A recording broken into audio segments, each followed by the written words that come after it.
'cause you're under pressure, under pressure. Pressure. You're cooked. Pressure. Like your shitty ass book. The pressure is real. The pressure is real. The pressure is real. Pressure. You're under the pressure. Drowning in the pressure. You're now under pressure. Pressure. Pressure's got you by the tongue, and it's over now. You're under pressure.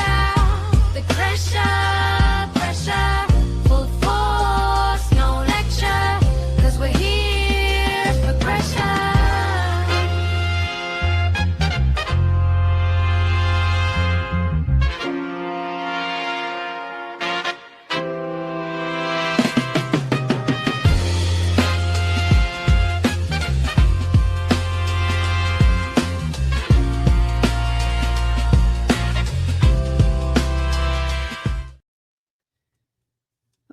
Hey, I hope y'all can hear me. I need to unmute my mic. Never mind. They did it. Okay.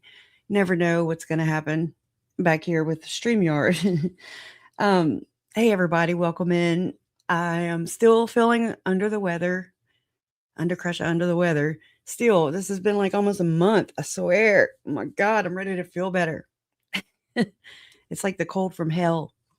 But, anyway, so I'm not feeling my greatest today and I didn't feel my greatest yesterday, which is why I pushed the live back to today, thinking I'd feel better, right? But it's still not, I'm still not 100. And anyways, I just appreciate you guys being here. I don't feel like being on camera either. So I hope you don't mind that.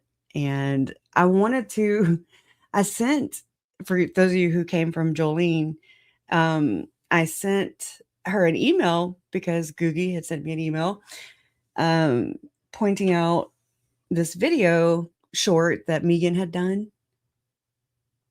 prior to Lauren's 9-hour live. So it was like in the same month, actually. It was like October 6th or 9th or something like that. And I mean, I'm just saying, I didn't send her enough context, so, it was such a mood killer. I was like, oh my God, I feel so bad. The dopamine dropped because, you present Megan on there and you're like, oh, damn. It sucked the life out of the whole damn chat. And I feel so guilty for that. So I'm so sorry. Was not my intention at all. Sometimes it just be like that though. But I'm sharing this because it should be noted that, I know it's a very short clip of Megan, thankfully, I guess, right?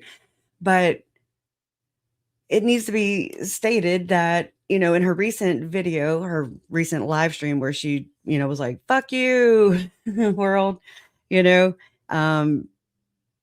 acting like she had been gone forever, off the internet because she had been feeling bullied or whatever the hell, criticized, defamed is what she said. But that's not true. According to this clip found pre-Lauren 9-hour live, pre-criticism to Megan. Okay. So this was on October 9th, 2025. Lauren had her 9-hour live on October 15th. 2025. So, okay. But just whether she was snarking or not, she was on the Post-Mormon Project with Randy Watts and Gene Judson, who I have no qualm or whatever with these guys, but I just wanted to, let me play it and then we'll go from there. Okay. 29 seconds. Prepare. Okay, we're gonna hurry up and get this over with. How I went from 6 figures to $11 an hour. Yeah, the mirror image. No, hell, I think I'd take $11 an hour right now. Yeah. Well, Costco starts at 25, so that's why I went there instead of Chick-fil-A, where my 19-year-old son is now earning more money than I am. Ooh. That doesn't sound very executive level. I'm gonna play it again because I didn't have it turned all the way up. God forbid. But it needs to be heard. But I mean, just saying, in her recent live, it sounded allegedly, like she was saying things like she had gotten 3 different executive level, I don't know, jobs. I don't know if she, anyways, whatever she claimed. I just know that she said that she could sue for defamation. And although she didn't say a name, she did have difficult listed in her in her description 10 times. So whatever it is, difficult people, difficult she didn't say research, but and she damn sure didn't say my name. But I'm just kind of covering all of our hasses who are, responding is what I'm doing. I've been responding to what I've learned since Lauren's 9-hour live and when she revealed herself. And then it's like they kind of all revealed themselves. Tricia and Megan and others have revealed themselves since, and it's disheartening. But she basically said in her recent live that she could have sued and won. She said, or she had a case for defamation, but it wouldn't have been worth it for her. Basically, we are po, okay? We po folks. And for once, if she is aiming that at me, for once I'm like, all right, I knew being poor would help someday. Okay. Yay. Anyways, but this is just, let me play it again. Mine is going to be about how I went from 6 figures to $11 an hour. Yeah. The mirror image. No. Hell, I think I'd take $11 an hour right now. Yeah. Well, Costco starts at 25. So that's why I went there instead of Chick-fil-A, where my 19-year-old son is now earning more money than I am.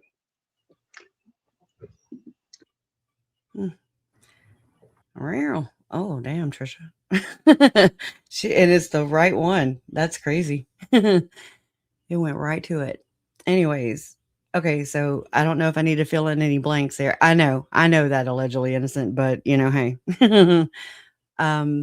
It's post Lori and Chad's trials being, adjudicated, and it's pre Lauren's 9-hour live when Megan took the role of standing in staunch defense of her of Lauren. So anyways, if she tries to claim defamation by way of she lost income, remember she was like, oh, I lost income, blah blah blah, and I'm like, okay. I mean, also that came from her other channel, her second channel. I don't know. I think she even has another one too. I don't know. But she didn't share, her how she felt like she had to be transparent and show financial for whatever reason. I've never questioned it. I don't know if anybody else has. I don't really give two shits, but she shared her channel earnings or whatever she wanted to show us, kind of like Lauren did in her 9-hour live. She just kind of created evidence, quote unquote evidence, but she didn't share her second channel or her third. So transparency where? Oh yeah, she's an adjunct. Yes. I mean, adjunct teacher. I'm an adjunct YouTuber. Did y'all know that? And I wanted to say that in response to like, when Hella and Dolly did their recent, the commenters who have basically been going after me mostly, but anyways, for whatever. And I'm like, there was one comment that said, that I can't even remember because it's so fucking stupid. It's like the stupidest, most kindergarten vanilla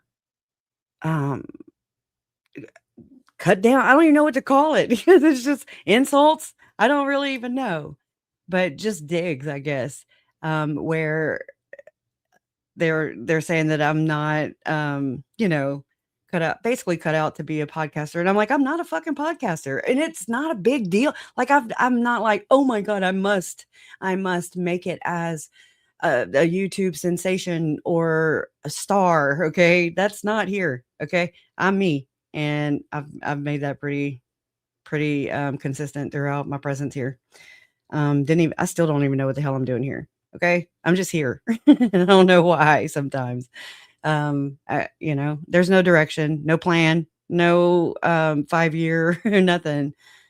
So it's funny, anyways, but I guess that's what these people are about. They're all about jealousy and um like who's better. I don't know. Like, we're not here for the same reasons, apparently. I don't know how many or how much I can make that, like, that's not why I'm here. I'm not here for any clicks or views or whatever. Now, it is nice whenever you have, you go through, it's a lot of trouble. It's a lot of work, really, and I mean, I feel like I don't land the plane. I mean, more than I don't, or more than I do. I mean, it's hit or miss. I mean, I just basically share my research, whatever you want to, my story, my journey, my perspective, what I find, whatever you want to label it. I share that here, and I love to hear what you guys have to say. And so that's also in rebuttal to what Megan claimed, that what good is research if you don't share it with anybody? And I'm like, oh, do you not fucking have ears? I mean, apparently I'm not relevant to Megan and never have been. And I'm okay with that. I'm definitely okay with that. And I appreciate, one of my commenters, I saw her comment on another stream somewhere where she said she was talking about Megan, she got that serial bloodline. And I'm like, oh, that's a good one, because you got Alex Cox, you've got Lori Daybell, and I mean, Melanie Boudreaux, she's questionable, I'm good. There's Chad Daybell rated my family lineage, whether, people want to, I mean, it could be a joke. It could not be a joke. It really is more not a joke because, 3 members of my family are dead. So, and my mom was marked, and even Adam from, and Zach from Lori's side of the family. I'm just saying, like, I'm not, I don't look at it as a joke. It's not funny. It's real. So, I take offense to that. I don't want another situation on mine or my family's hands, or anybody else for that matter, just for speaking up and speaking out. And like for me, I feel like I'm trying to stand up for myself and my family and not continue to be used and exploited and made just a joke out of. It's not fucking funny, but it's content to some people. And some people, that's important. That's everything, it seems. And, that's not here. I'm here to just kind of disseminate it, and process it. Whatever. I don't have a fucking definition. If I did have one, they would change it. So anyways, I don't know. But so today I wanted to just kind of go over, this live stream, because it was notable for me. Like, I remember when Chad Daybell's house was torn down, it caused like another little debacle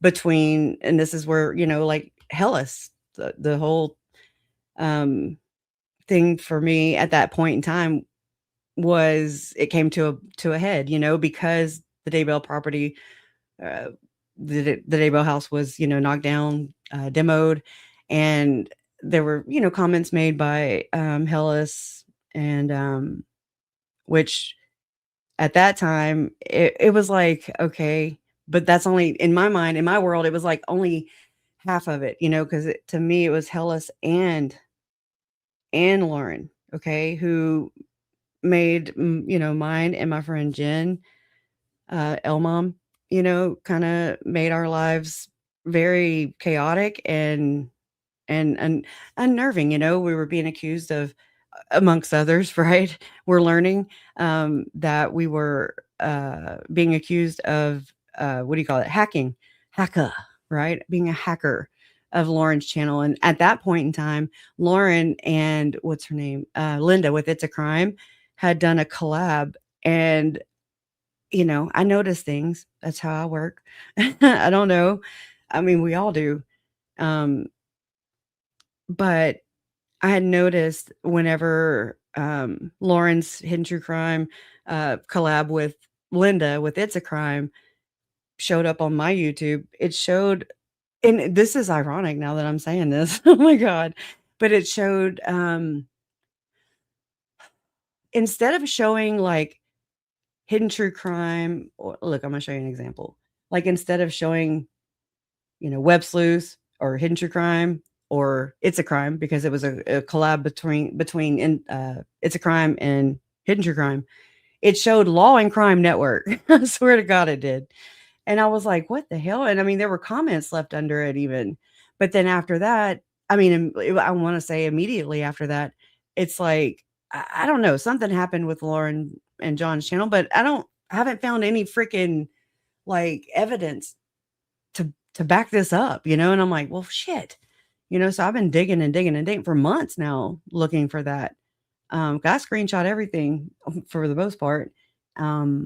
And I remember that being odd. And then I remember hearing people, saying that we were being blamed, me and Jen were being blamed for the hacking or whatever. And right at that same time, I was going to Rexburg with my parents. We left from Houston, we live in Lake Charles, Southwest Louisiana. And so they had picked me up to go to the airport in Houston, and I got in and I was like, it was just kind of not a joke, but kind of like a tension, or I don't know, curiosity, I guess, where I mentioned something. I don't remember quite exactly what it was, but Hidden True Crime came up, and I was like, oh yeah, that ain't me, like, and Mom was like, oh, and we laughed, because it's like, I'm not, I mean, I don't even know, like, what? You know what I mean? Like, how are you going to sit here and be blamed for shit that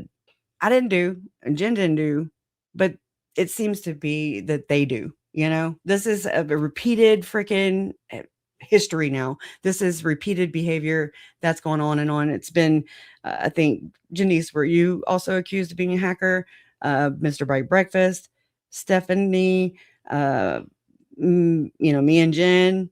I'm not sure if was Christina, or because I know that Lauren, meaning Lauren, liked to lump about 7 or 8 people into try to make one crime. Okay. To make one case for a stalker. Okay.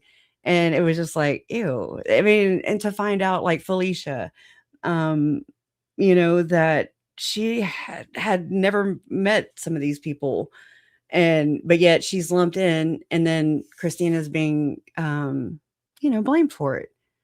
And it's like, what is going on? It's not create a crime, or it's more like the crime conspiracy. Okay, is what it seems like. But anyways, so I just wanted to throw that in. But yes, so I mean, there was a lot that still hasn't come out, because I gotta have stuff to back me up, right? I gotta have my receipts, or to even remind myself of how that really went down.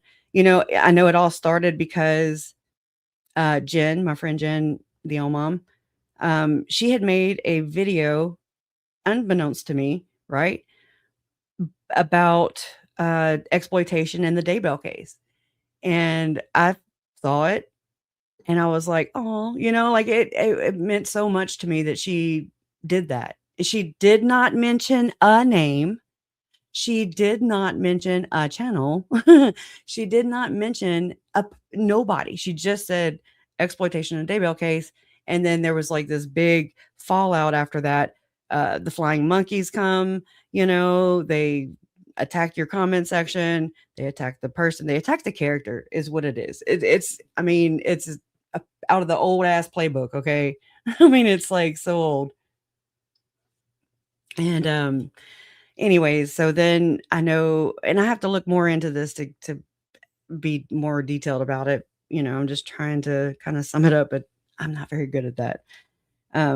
but there were like emails back and forth between Hellas and Jen, allegedly, that basically, Hellas saying take that down, and Jen saying no, apologize first. And they went back and forth, and I'm like, oh my God, oh my God. It's a fucked up, crazy experience, I'll tell you that. And I don't wish it on nobody else ever, to just be, because I mean, you think that people, I mean, wouldn't be like leeching on, or I'm not saying that Hellas or Lauren or anybody else for that matter leeched on, but now looking back, I'm like, oh my God, it really, there's a good case for it, like, especially with Lauren and how she claimed like ownership, it felt like, or would orchestrate things behind the scenes, taking posts down of mine. Because it's just, that's coming soon. Just know that I'm working on a project with some of the OGs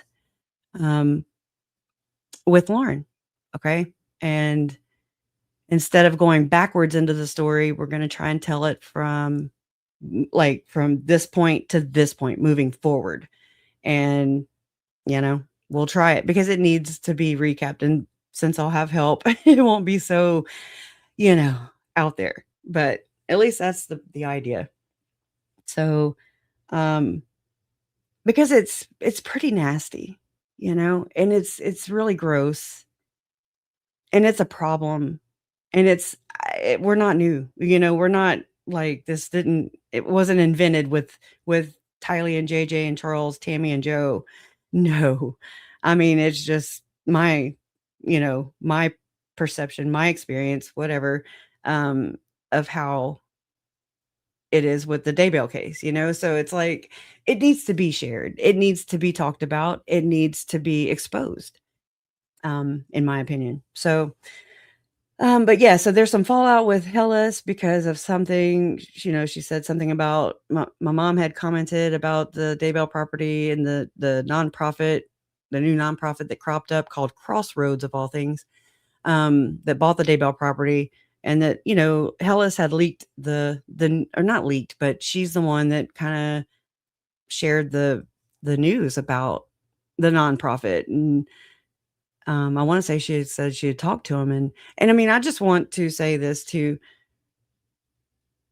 I saw yesterday where Hellas had went through surgery and she is recovering. And I just want, and I commented too, because I want her to, I want to send healing, loving thoughts, good thoughts her way. It's terrible what she's going through. And I hate that for her. But I just, I want to say that, like, this is terrible. I don't wish that on anybody, and I don't want anybody to go fight for me or defend me, or, don't go to Lauren or Megan or any other channel, Tricia, let's keep it classy. Let's keep it here. Let's be better than they are, I think that's important because they like to use things as leverage, in my opinion. And they're very nasty in that sense, litigious, even some will say. And I'm too broke. Okay, I'm Poe. So, but okay. So as this plays out, this was, let me kind of share this first. So I'm gonna share this first. This is just that's a big ass clip. Let's see. Let's play it though, and it'll kind of give us what's going on at this point in time in history in the Daybell case. This is, oh well, shit. This is June 10th, 2020. This is when a day after the kids were found. So let's take a little bit of this and watch. And we're following breaking news as Chad Daybell, the stepfather of 2 missing Idaho children, made his first court appearance after investigators say they found human remains on his property. Today, prosecutors said those remains are of children. Remains have not yet been positively identified. We are aware that those remains are the remains of children, which we believe is an aggravating factor.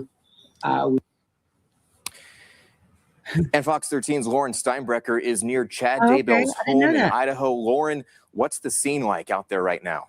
Huh. Yeah, John, so investigators are back out here today. We are learning some more details from that court appearance, including that Thank you. one set of those remains was disposed of in a particularly egregious way, is what the prosecutor, Rob Wood, was saying. We're going to zoom in to show you that investigators, they're back out here having recovered those remains yesterday, came out here again this morning, blocked off the roads in all directions so that people can't get too close. We've seen them put up even some additional kind of tarps or tents that you see out there that weren't there yesterday. There was a backhoe that was still out there this morning. And you can see that there are people walking around, lots of law enforcement vehicles. That is the area they were focusing on yesterday, the area where we saw a pretty deep hole that they had dug down with that backhoe. And, you know, as we got some shots from the air, you could really see it was that one area that they were digging in, but they did have some other areas of the yard roped off. They had some photogrammetry papers on the side of the barn. Again, focusing just really in that specific area and not sure what else it is that they would be expecting to find today. So obviously they do have more that they want to find out there. They did say yesterday they were going to continue to be on the property to continue to look for information related to this case, related to the disappearance of JJ and Tylee. In the meantime, Chad's house has been shut down. Neighbors told me his children were living there. They were told to leave very quickly yesterday morning to pack up their things and get out. Haven't been able to be back since. And now, of course, we know Chad is in jail facing those charges, and his bond set at $1 million while investigators are out here this today. So we're going to be out here kind of tracking what they're doing, even from far away, kind of seeing what those movements are looking like, as soon as those roads open back up, being able to get closer, hopefully finding out what more it is that they are finding as we slowly start learning these details, those clues starting to unfold, that at this point all point to one place as to who potentially these remains could belong to and what may have happened here. John. Yeah, Lauren, we learned today those remains are of children. So what is the mood out there in terms of neighbors? Is it just shock, or do people kind of expect this to be the result today? Yeah, so I had a chance to actually go and talk to some neighbors last night. A lot of them really not wanting to speak publicly, but really just some were in disbelief. Some of these neighbors I actually talked to back in January when I was out here, when this was all first starting up. And, at the time, a lot of them, they went to church with Chad, knew him as a neighbor, knew him as a friend. And so at that time, they were kind of reserving judgment. Now that's definitely changed. Now, obviously, the focus is more on the children and, not so much on this friend and neighbor they had, but still everyone seems to be in disbelief. And of course, not just for Chad, but for the whole family who was living in that home as well. All right, Fox 13's Lauren Steinbrecher, some troubling developments here over the past 24 hours. Lauren, thank you so much.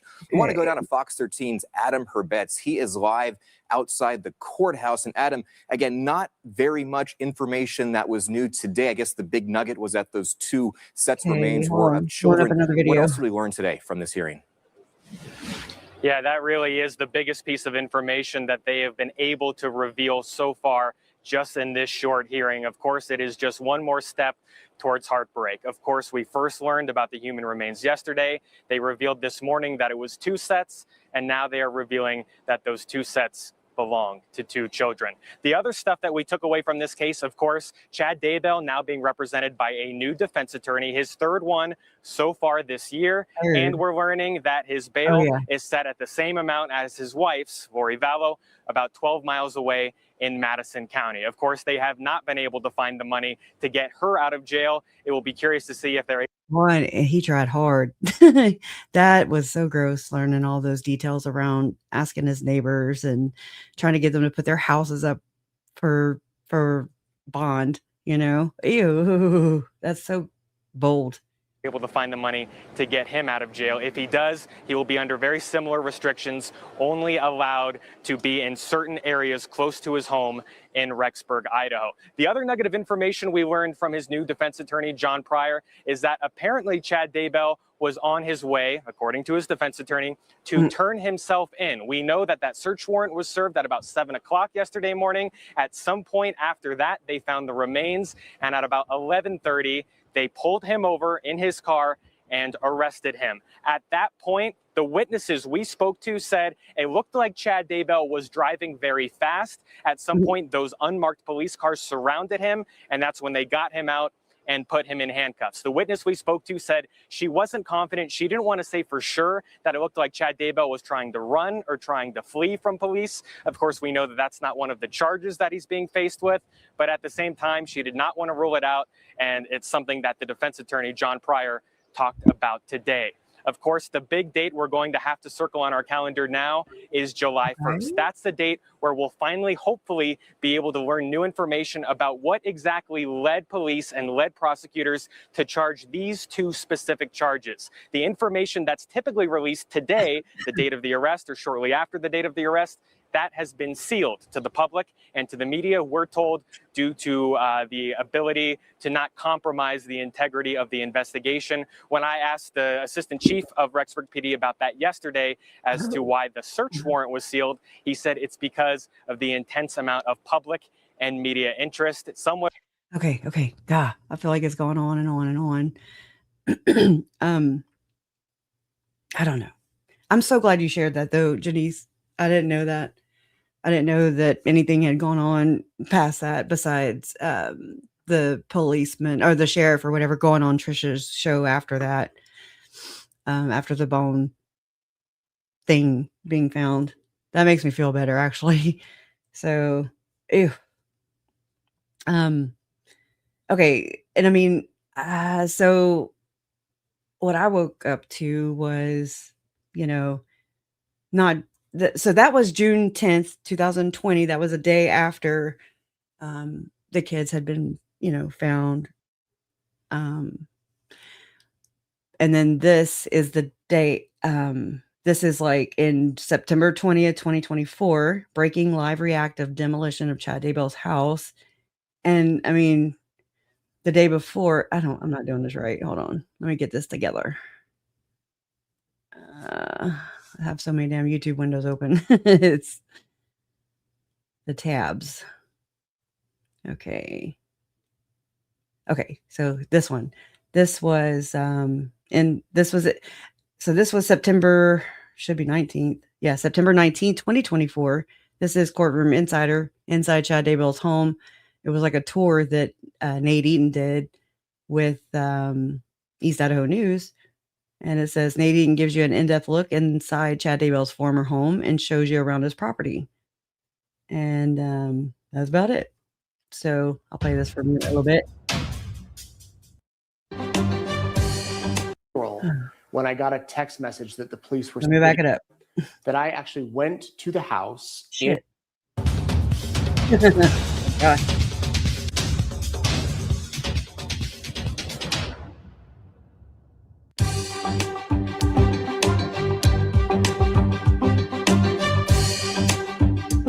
And hi, everybody. Good evening. It is Courtroom Insider. I'm Nate Eaton. So glad you are with me tonight. It is September 19th, and we have quite an episode for you tonight. This is an episode that I wasn't sure I was even going to do, but I felt that I needed to, and I'll explain a little bit of why. First of all, I want to thank you for joining us. Please let me know where you're at in the comments below, where you're watching from. And if you have any questions too, may try to get to those at the end of the broadcast tonight. So a little background onto Chad Daybell's home. The first time that I actually went to the house in Salem, Idaho was 2020, at the beginning of the year. I think it was January 3rd. And here's video from when a warrant was served there at the house. It was a cold January day. I remember I was at a funeral when I got a text message that the police were serving a warrant at the house. Eric Grossarth, my colleague, went out to the home. Of course, when we show up, we're allowed to shoot video from the street. from the area as long as police haven't shut it down. And that's exactly what we did that day. And then I went up a few days later, and here is video of me doing a stand-up across the street from the house. At this point, Chad and Lori were in Hawaii, so they weren't even at the house. And the children did not want to talk to the media. A few weeks later, I went to Hawaii, confronted Chad and Lori. Lori then moved. Well, she didn't move willingly. She was transferred back to the state of Idaho on the plane. And then Chad moved back and moved into the home. And I went back again to the house to see if he wanted to say anything, and nobody was home the day I went.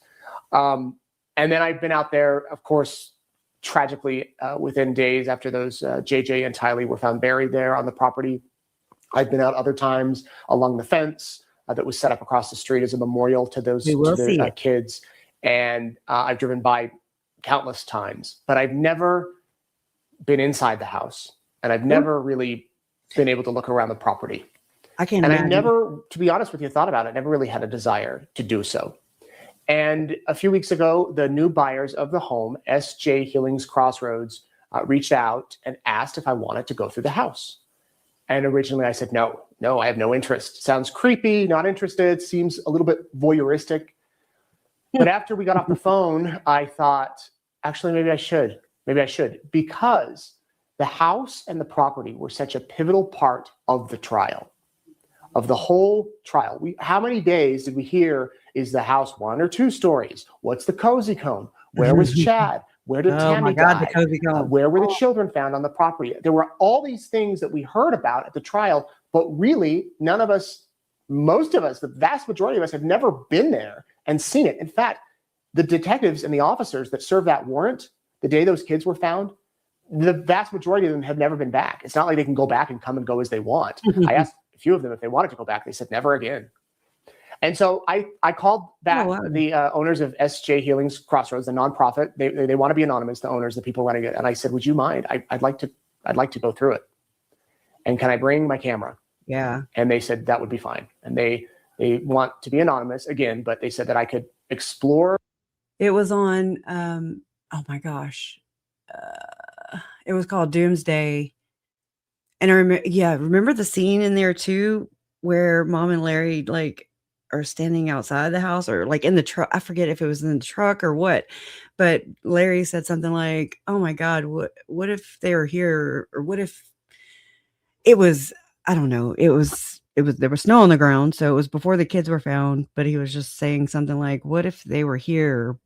Something like that. And I mean, come to find out they were just, not in a good way. But we didn't. Yeah, that was wild. It was called Doomsday. I think that's all it was called. And I'm trying to remember what station it was on, but I'll let you know. It'll come back. The property, and I could go through the house before it's torn down. And that will be happening soon. So it's something that Erica and I went earlier this week, and we went through it, and we walked on the property, and I'll kind of tell you my thoughts. It was ID. It was on ID channel or whatever. That's where it was. Doomsday ID channel. That's all I can remember right now. Sorry. But I know what you're talking about. You're talking about the scene whenever they showed the news being delivered. The FBI was there. And I remember that. I woke up to Eric Grossarth, reporting about a mile, I guess the staging area away from the house of Chad's house the day that, they raided the property. And I remember waking up to that, and I kind of sat up and I was like, oh my God, it just was the most, I don't know. I don't even know. It was just, I don't even know a right word besides, I can't even think of it right now. Unbelievable. Just unbelievable. And feelings, I guess, after I play the video. But before I do that, I want to let you know that this house was more than the Daybells. Before the Daybells were there, another family lived there. And one of those family members reached out to me, not knowing any of this, not knowing that I was going to the house, just knowing that somebody new had purchased it with plans to tear it down. And they reached out to me. I got this email the day before I went through the home. And it says, and I'm sharing it with their permission, Nate, we appreciate the coverage you've done on the Daybell home. My siblings are all in mourning too because of what happened there. The fact is that our family built the home and we were raised there with many fond memories. Our parents are now deceased, but sold the home to Chad Daybell before they passed away. We are sad to hear the buildings are being torn down, but as we were talking about it for the past months, we decided amongst ourselves that that would be the best solution for the sad ending of this whole thing. So happy to hear the nonprofit that purchased it has the same idea that we thought about. Please pass on our love and appreciation to them. Our parents would have appreciated it so well. It's time for healing for all involved. Many neighborhood children used to play baseball and kickball in the area where the children were found. Our home was the gathering place for all the children who lived nearby. Nightly games would last until dark almost every summer night. We cannot think of anything more fitting and healing than a place where children can again gather. Those good memories that we had can be remembered, and the sad part of the property can be forgotten. I now live in Oregon, but my siblings all live in Southeast Idaho. And so I wrote back and I said, I'm going through the property. Are you okay if I read what you sent me? And she said, yes, as long as it helps everyone heal and not add another layer. And then she followed up with some pictures of the property. And looking at this home, I don't know when these were taken, but it was in such better shape. The house was taken care of. The buildings out back were taken care of. The tree in the front yard, which is so big and prominent there, looked better taken care of. Obviously, there's been years of trauma and neglect of the property. But she wrote me back with these pictures and then said, Nate, I remember the Price Corner, as it was called, for 60 years as a place of happiness and safety. A Price family lived on each corner. Many good things happened there, so it is sad. With less than 10 years of ownership, it will be remembered as a horrific crime scene. My father always kept his property in pristine condition. Several years ago, a horrible accident happened on that corner where many of the youth traveling in a car were killed. My father heard it and ran out. He was first on the scene, called 911, and ran into our home to get several hand-quilted blankets from our closet. It was a cold night, and he covered the bodies of both living and dead. Our memories are of love and kindness on that corner, even in times of crisis. You asked if you could quote me, but only if it was said, done not to take focus of loss away from the families who feel the pain of their loss. Nice. Our loss is so much less than theirs, just a different perspective. The pictures are of happy times when the property was beautiful.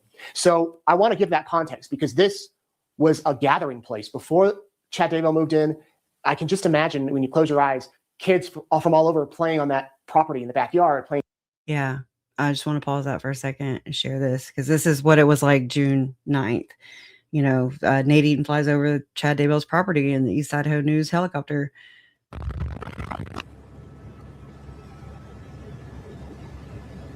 lot of us saw this. So you get up to where. All right, everybody, if you're just tuning in, Nate Eaton here in the air. I don't know if you can hear me. The sound might be a little problem, but we are almost over the house of Chad Daybell. We are going to show you what's going on today and give you a shot. We're about, how far away, Chris? About 5 minutes away. 5 minutes away. Hi, Joseph. How you doing? We'll be over the house in just a minute. Can we just take a break to laugh at Nate Eaton's snark to Joe Murray, Emma Murray's husband? He said, "Oh, hi, Joseph. How are you doing? We'll be over the house in just a minute." So Joe was in the chat. Joe Murray, Emma Daybell Murray's husband. And let me rewind that. Okay, we gotta laugh when we can. How far away, Chris? About 5 minutes away. 5 minutes away. Hi, Joseph. How you doing? We'll be over the house in just a minute. Sorry. I even saw a smirk there that time. Okay, let's watch it again. Okay. Hi, Joseph. How you doing? About 5 minutes away. 5 minutes away. Hi, Joseph. How you doing? We'll be over the house in just a minute. Oh my God. Sorry. The rest is devastating. All right. So I'm gonna, scooch in a little bit more, because it's a long fly. I don't know. We'll watch a little bit of this.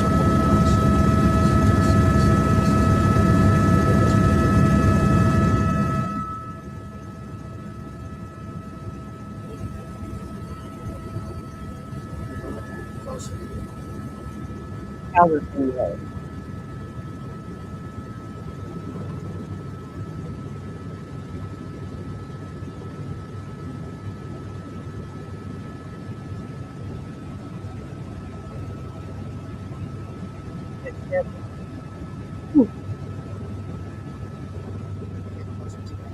See all the law enforcement vehicles. I'm sorry, it's such shitty quality. It only gave me an option of 360. So, but yeah, they're lined up down the street. I mean, it's bizarre. Okay.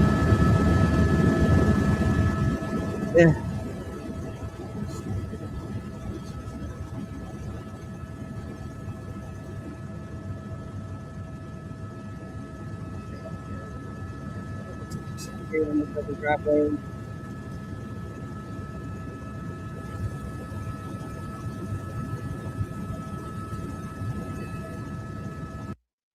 And I feel wrong for saying this, but it still feels like I know that the kids died many months before this, but I can't help but still feel like they were rescued this day, unearthed, like just hidden no more.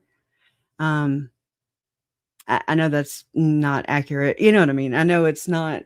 I don't know. I don't know. It just feels like they were screaming, from the other side to just be found. And yeah.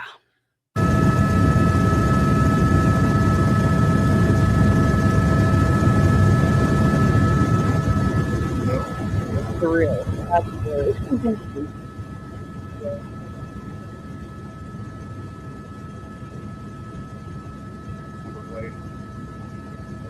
Yeah.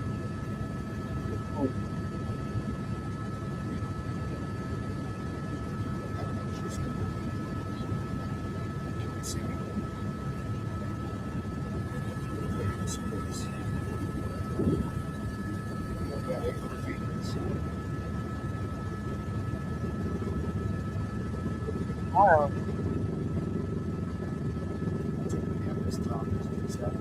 All right, I'm gonna scoot forward a little bit more.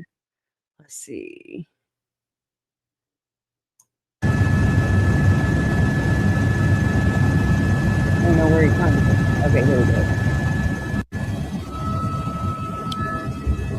All right, everybody, if you're just tuning in, Nate Eaton here up in the sky over Chad Daybell's house.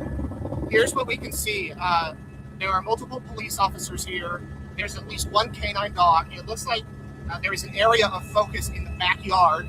They have set up 3 or 4 blue canopy tents. They have taped off the backyard. And that seems to be the area of focus right now. That's about all we can see from here. We're not going to hover here too long. We're going to, try to get some different angles, but we do know that this search warrant was served today at 7 a.m. Rexburg Police, Fremont County Sheriff's Office, the FBI, they are all here. The FBI told us this morning that they are working with Rexburg Police to collect some evidence. This is not the first time that police have come to this home to serve a warrant. They were here back in January, and they removed dozens of items from the house. No word, we're not sure where Chad Daybell is at this moment, but police are definitely searching the property.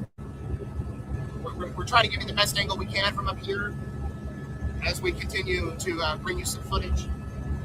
And we'll go back now and show you what's going on.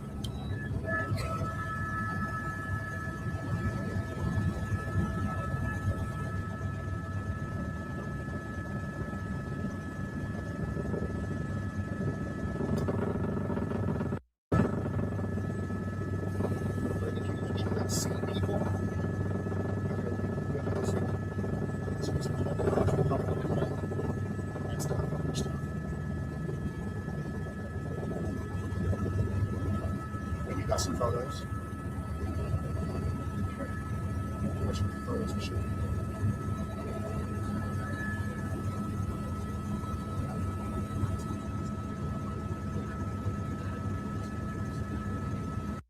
Okay, and just to remind ourselves, that I have this little quote right now. It says the Daybell children spoke with 48 hours, and Garth offered the following information. He said that the night, and they put in parentheses that we now know that Tylee was buried in the backyard, and that Chad texted Tammy about the raccoon. In parentheses, says Chad said to Garth, "Hey Garth, I got that raccoon we were looking for." Garth said that a raccoon had been on their property. Their traps were too small, and shooting was the option. Yeah, right. I mean, that's just one of the I gotta say the F word, sorry. It's just one of the many fucked up things that Emma and Garth played about, if it wasn't Emma posting photos on her Facebook of two raccoons in a canoe or something like that on, as her Facebook cover photo, also saying, they're not talking, they're not giving any comments or whatever. Then it was like that comment right there where they show up on 48 hours and they're just so flippant. It looks like Emma forces herself to cry, as she's pointing at where Tylee was found. It's so performative and fake and haha, haha in plain sight type shit, in my opinion. So it's just the digs didn't stop. They never stopped. Then there was the photo of, Joe and Emma on the four-wheeler with their little kid. And I wanted to say something about selling or trading or something, some cinder blocks or, and I mean, here the kids were found later, with cinder blocks in their graves, just that kind of stuff, mockery, if you will. Okay. That's what it feels like now. It felt like it then, but it really feels like it now. But hey.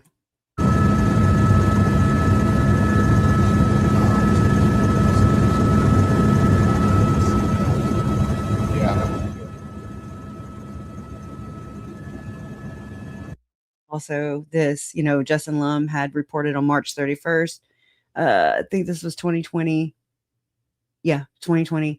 Source. It says source. Chad Daybell is interested in putting a manufactured home on a Salem, Idaho property this spring. Per source, Daybell inquired about the mobile home last Friday, 3/27, and said his financing is, quote, moving along well, unquote.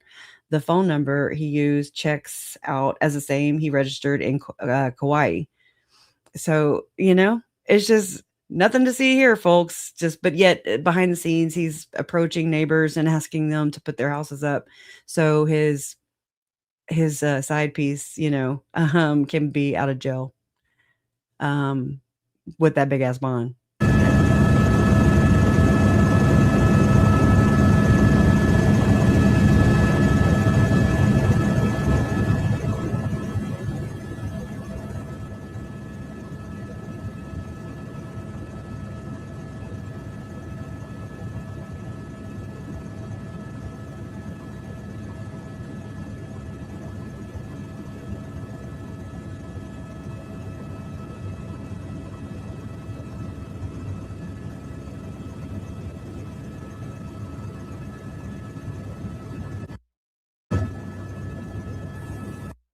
Okay, hold on. I found it.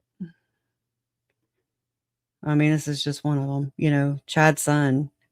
Somebody put Chad's son, even though it's his son-in-law, and Emma. And how would his kids know there are human remains on the property?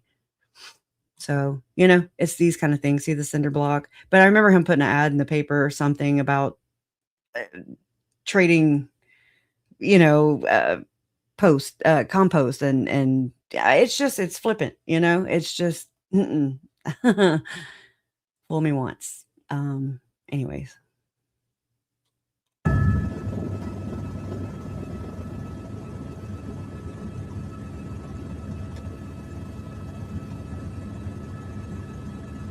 If you want to text out and tell them what's going on.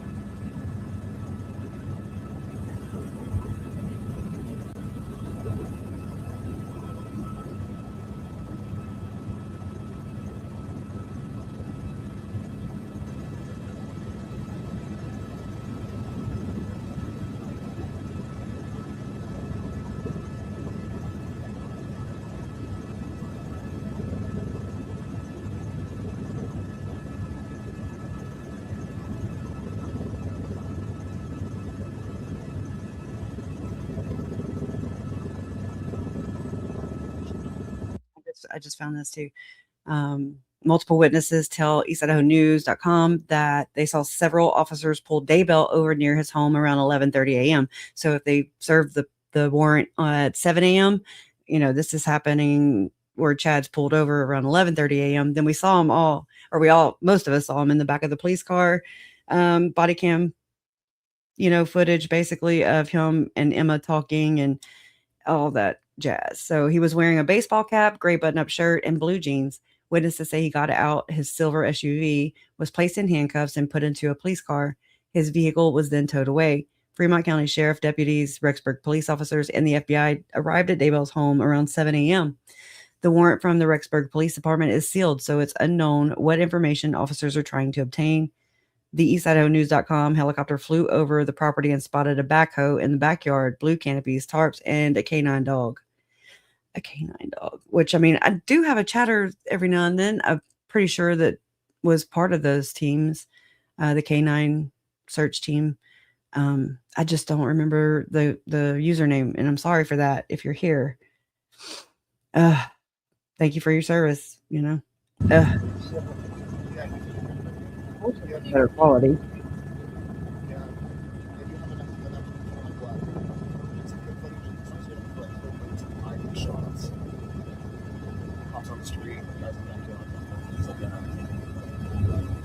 I mean, it come to learn that JJ was found here to the right side of the property, and Tylee was found here near the fire pit right here.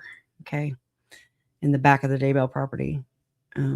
It's so different going in person, I'll tell you that, because this was my understanding. I saw it only via news reports and footage like this, until I was able to go and actually, be there. I needed to be there. I had to make, not amends, but just, I had to be there. I don't know. It was the most compelling, intense feeling ever, yeah, it was important. For sure. I just really want to give a good sense of what this is like, at least through my perspective and yours.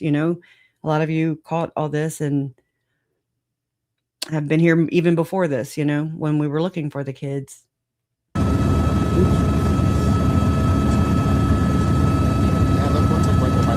I'm going to ask, where was Megan?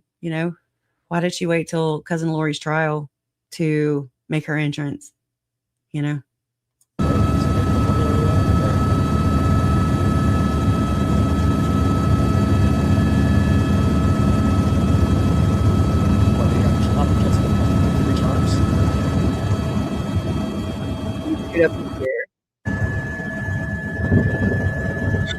For those of you just tuning in, we are over Chad Daybell's house in Salem. Multiple agencies have been here. Chad Daybell was taken into custody earlier today. There is one backhoe on the scene, and police are digging right now in the backyard of this home. They have also plotted out at least 4 other squares surrounded by pink or orange tape. Earlier today, one of the officers told us they could be here for days.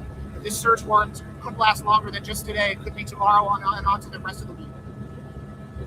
We'll give you a shot of the scene here, and we'll continue to keep you posted at EastIdahoNews.com throughout the day.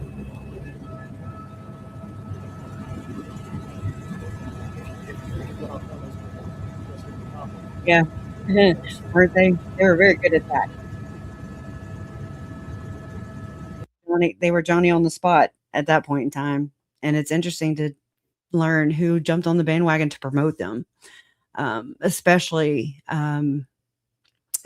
Rex and Adam, and I'm not saying that they don't have a right, of course they have a right. It just, there's a lot of things that are in question, from my perspective, again, not wrong or right, just my perspective. Just a little more transparency or understanding or details around that would have been great, not the way that we found out. But anyway, so this is, basically the morning that after well, hold on. Let me get back to let me close this one. I don't need that one anymore. To here. Okay, we're going to listen to a little more of this. Kickball, soccer, as she mentioned, baseball, gathering it's such a large area. You could play football games. You could do all sorts of stuff. And so with that perspective, knowing that it wasn't always the place it was. And could you imagine if your childhood home where you grew up, something so horrific happened there? We all feel a bond. I just a couple of weeks ago, we were in West Jordan, Utah, where I grew up, and I took an exit and I said, I'm going to drive by the house where I was raised, kids. And I showed the kids that house and talked about, there's where we played grocery store, and there's where I pretended to be a weatherman, and there's the fence I hit once when I snuck out in my parents' car, and all the memories come flooding back. I cannot imagine if a horrific murder had then occurred there. And that's exactly what this kind woman who emailed me talked about. And I have heard about Price Corners, and I had heard about that horrific accident where some teenagers were killed in front of the home there at the intersection. And so with that background, I'm now going to take you to the property. Yeah. And I'm going to set it up so that you can see exactly where Chad's home is, where Emma Murray, his daughter, was living. Yeah, that reminds me too, when Uncle, Grunkle, whatever, Rex, also said that, this kind of stuff, he had friends or whatever from the past who have dabbled or were into the same stuff Chad was in, basically. And I'm like, and this isn't alarming to you? And this is still just Chad and Lori's, this happened in a vacuum. Okay. Right. And that's where I'm like, bullshit. But yeah, your perspective is spot on. Uncle Rex got the email from Charles about light and dark ratings. He kind of bragged about it. And so he was very knowledgeable. He was more knowledgeable than any of us. It seems like, definitely I still would love to know, I found it in other places, like the Hamblin case. There's a rating system there too, where they use red and black marks, even allegedly. Yeah, it's interesting. But yeah, that brings up a lot of, girl, you got a memory that's wonderful. Okay. I appreciate it. No one is now in the home, and this can kind of give you an idea of the property. So here we go. Yeah. Well, here we are outside Chad Daybell's former home in Salem. This is actually the closest that I'll ever get to the home. I did go up to the door one time early on when the case was still active, and there was a sign on the door that said no media. And the new owners have invited me to come and go through it with them. And I'm here with Erica, my wife. As you can see, right now there's no trespassing signs on the fences. There's a few around the property. They don't want people coming and going here. But it's a busy road. Let's just show. This is a busy highway. For those of you that haven't been out here, of course, right now there's not a lot of cars coming and going, but the speed limit out here is 50 miles an hour. And it's on a busy intersection, so there's drivers coming each way. While we come out here, to give you an idea, so this is Chad's home. Right over here was Chad's home. And Emma, his daughter, on the day that Chad was arrested, was staying over there. So you heard a lot during the trial about the kitty corner property. It's right there. So, it's about a 1 or 2 minute walk to get over there. And this driveway is where Chad Daybell was parked. Come on up here, honey. The morning that police came to serve that search warrant on June 9th of 2020. If you look over here, I don't know how well you can see, and I don't know what the shrubbery was like that morning, the branches, but that tree right through here, underneath that tree is where near that tree is where JJ was found. So in court, we heard multiple people testify that Chad was in the car, probably right here where I'm standing, and was looking over his shoulder back there. If this big tree right here didn't have the hanging branches at the time, he would have a perfect shot to see what was happening back there. It was also the same driveway that Tammy Daybell was shot at by Alex Cox. Now, it's kind of hard to show you from here, but this is where she was parked, and Alex came from this direction and shot at her. There was not a fence here at the time. This fence went up after Lori Vallow was arrested, and it was put up, but at the time there was no fence here. So come with me, honey, and we'll show you kind of the difference between the... All right, hold on. This is... Okay. And this was the day after. Okay. So, he takes us all through the house the day before, and then the very next day. So, that was a whole lot to process all in of itself, just being able to see inside Chad Daybell's property, inside the house, that house of all houses, and then the very next day to, oh shit, okay, it's being torn down, and oh my God, it's a lot to process. What's going on, he goes through a walkthrough, Let's The see. one where the no trespassing signs are. And the new owner has put up the no trespassing signs. Those were not here before. However, Chad's daughter and her husband put up the no media sign that went up when after this case became big and media were here. So the new owners have offered to take me inside. Again, I've never been inside the house. I know that it might seem voyeuristic. And I did debate in my mind, doing this. But this was such a pivotal part of the case. We heard about inside the home for weeks. We heard about the property.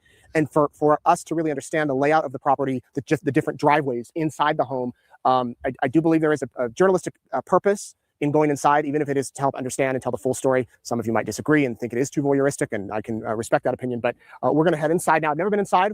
We're going to roll our camera as we walk inside and give you a look inside Chad Daybell's home before it is torn down, and then we'll probably head out back. So this is the front entryway. You can see there's this little entry before we go inside the home. The power has been turned off, so it's dark in here. But this is the front room. You can see there's a fireplace right here.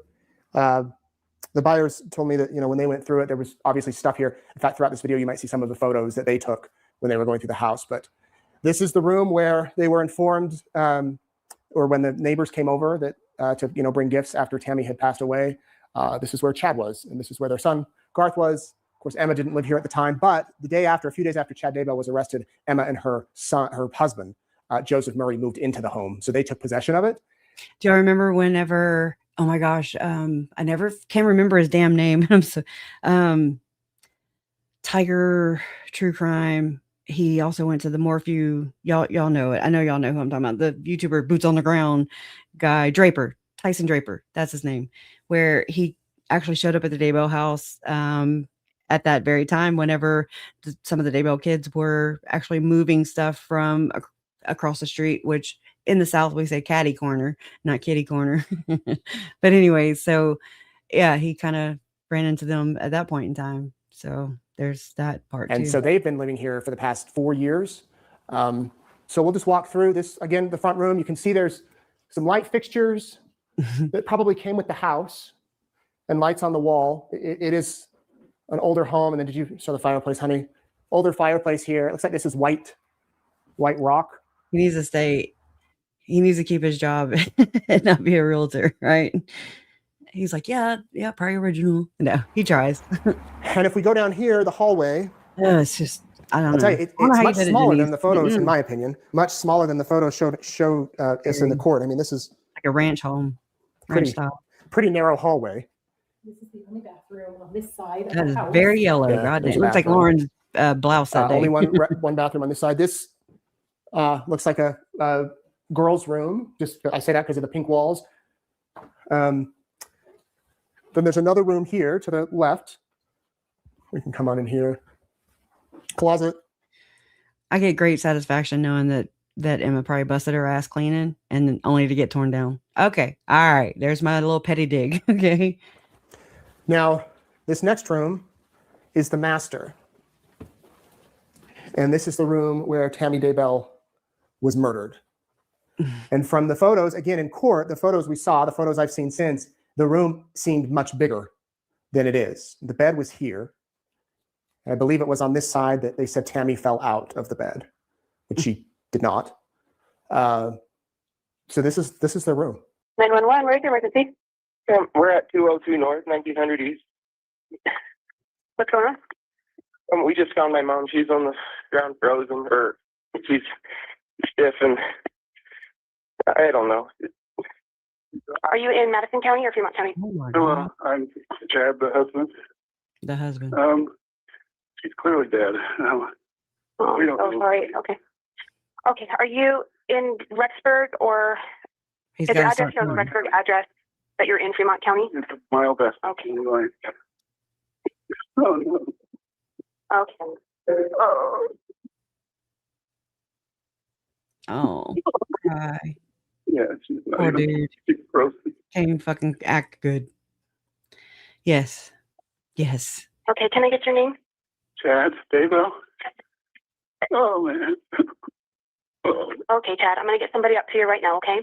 Mm-hmm. You know the corner where the blinking yellow light is with the red house? Yes, sir. Red house on the corner. Yes. Blinking yellow light. Mm-hmm. Right. Okay. We'll get somebody out to you. Okay. I'm so sorry. Okay. If you need anything else, to call me back, okay? Okay. Okay, bye-bye. This is a closet. I mean, it's not very big. But what's interesting to me is right across the hall. This is how many steps? 1, 2. These are not narrow hallways. This took me 2 steps. This is Garth's room is. Garth is right here. From what I understand, this was his room. And he was in this room when his mom died. Well, I guess that's the question. He believes he was in his room when she died in her sleep. He was actually likely working at the haunted mill when she was killed. And when he came home, he says he checked into this room. He saw 2 lumps in the bed. It was assumed it was his parents, came in here and went on YouTube. But one of the most surprising things is how close these rooms were. You could hear, I mean, a simple conversation you can hear across the hall. So this was Garth's room and this was the master room. Again, Janice, was it on a slab or, is it on piers? Like, was it hollow underneath? I just thought of that and I didn't think to look whenever it was being torn down. Kind of eerie. It feels kind of empty. And if someone was coughing, I imagine we would be able to hear them very loudly. Right. With that span. Being so close. And I mean, the walls are, I guess there is some space here, but this is a closet. But I mean, you would hear it. So this is where Tammy Daybell took her last breath. Rest in peace. So we'll walk down here to the kitchen area.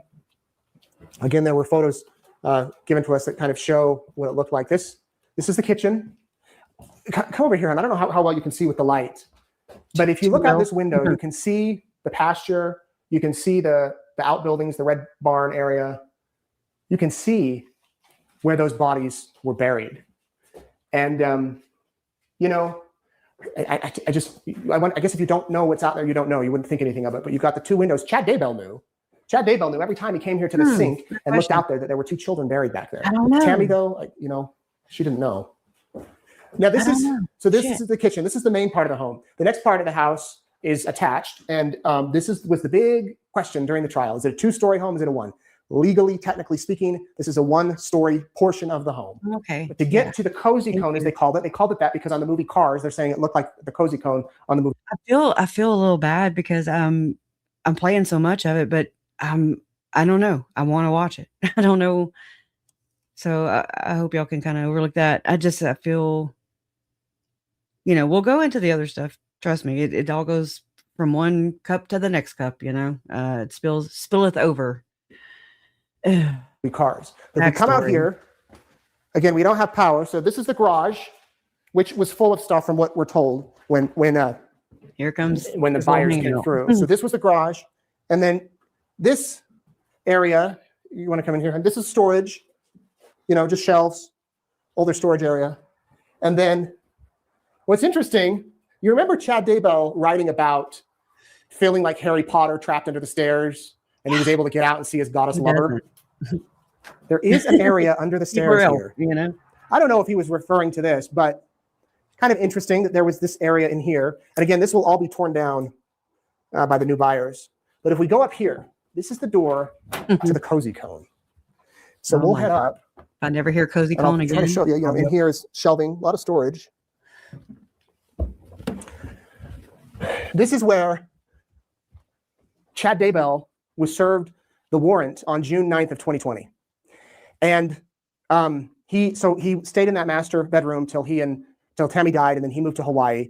His children then moved in. He then moved back in the house after Lori was arrested. And he moved up here. And he was sleeping over here in a bed when he was served that warrant. Now, John Pryor made a big deal that no one could really live up here. There's multiple power outlets. Do you want to show those, honey? There's 3 over here. There's a 4th here.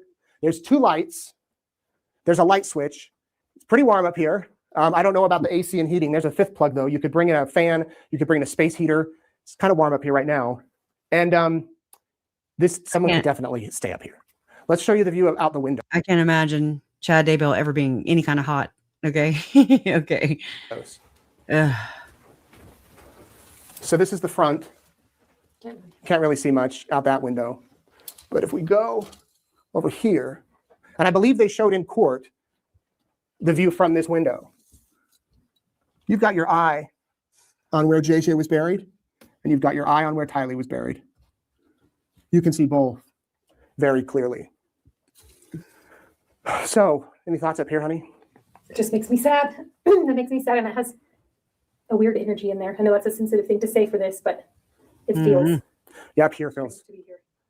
Yeah. So this is the outhouse, the loft area. And again, Chad was in here and was served. He walked down these stairs for the last time that morning and went into the house and never came back. And when we walked in here, it smelled really awful to the point that I got a little queasy. Yeah, it does smell. I mean, that could be an old home smell. So here's the door out to the back, and here is a storage area. The new owners did go through this before we walked through. That's why some of the doors are open. Interesting note, this storm door was up here, they said, and someone has visited it and taken off the door and broken the glass since they bought the house. So there was a keep out sign that was on the ground. Right. Now let's go out here. So this is that driveway, the back driveway. This was the chicken coop. And interesting thing that we heard about, here on the ground, I don't know how close you can get, honey. This cement was poured on at 2020. Joseph Murray. It says 7/22/20. So on July 22nd, this would have been about a month and a half after Chad was arrested. Joseph wrote his name in the cement. Emma, looks like it says Garth and another name that could be one of their children. So this chicken coop was put in with pavement, and it's two. Why don't we go in and show you? It's two kind of spots. You've got this area and this. It's interesting, a chicken coop with cement. Maybe they transformed it into something else. And a lot of and then it went into Lauren's face. I'm kidding. Chicken coops I've seen have dirt, and there's can be mess to clean up. But there were like 20 chickens here. Right. They were using it as a chicken coop, but so they did, pave this. And we'll head over here. This was the garage / shed area. This, I was like, oh my God. Okay. Because we've always been curious about what's inside these buildings. There's a lot of them. He also wanted to put a couple of outhouses or an outhouse or something, or outbuilding, whatever the hell they call them, a shed at Heather and Matt Daybell's, allegedly. That was talked about. Here's one of the buildings.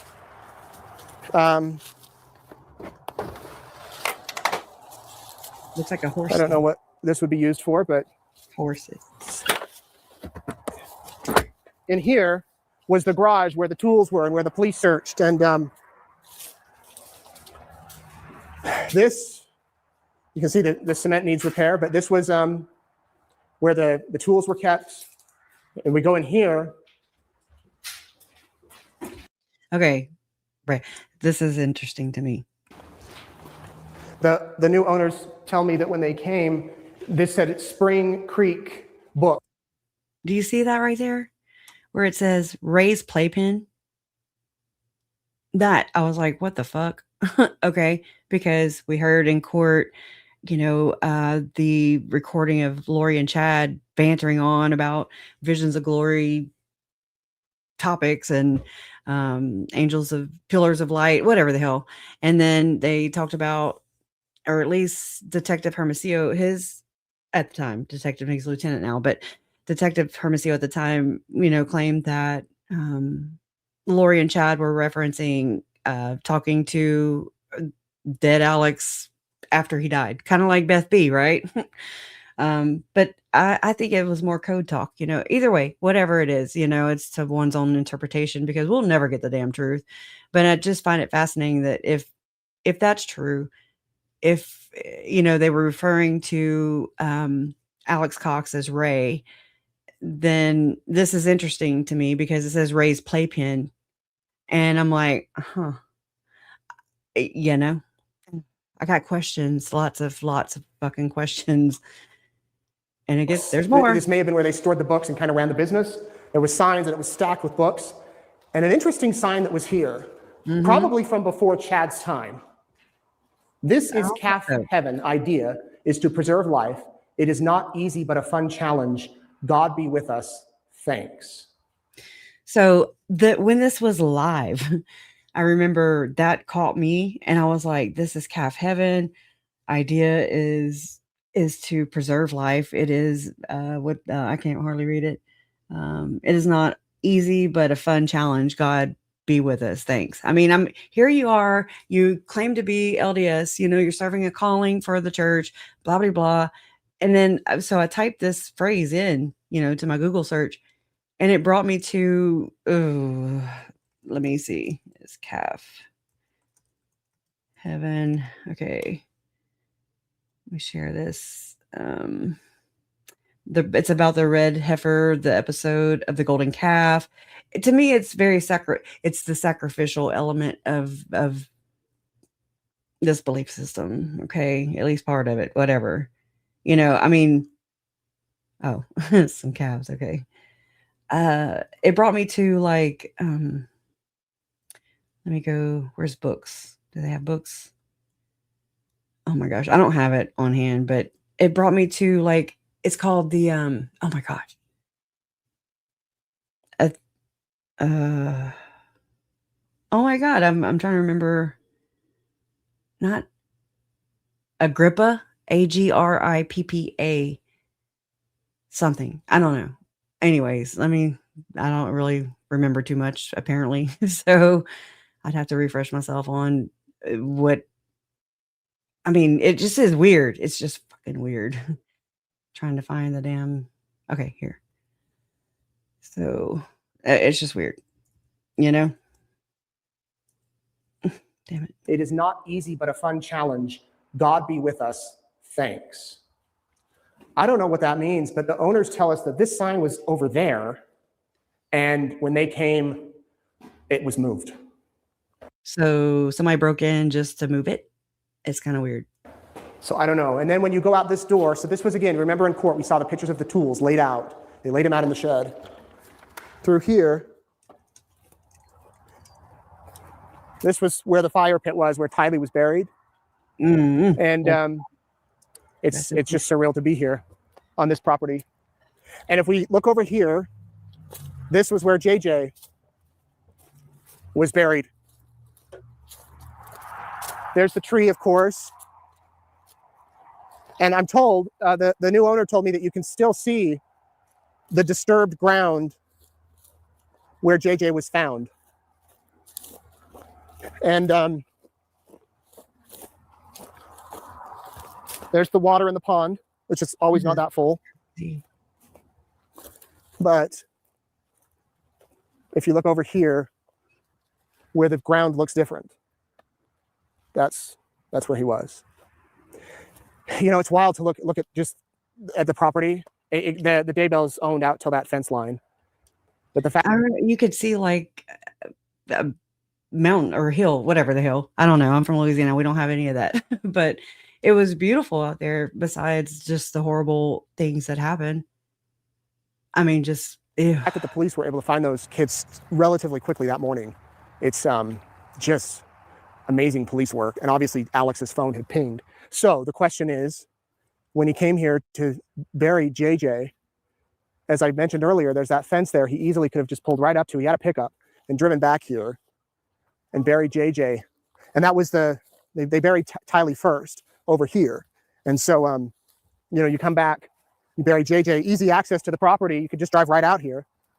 And it is, tucked away. The closest house, there's a house over there. There's a house over there. But if you're back here doing your business, whatever that might be, I don't know if they're really going to be watching, do you have any thoughts, honey?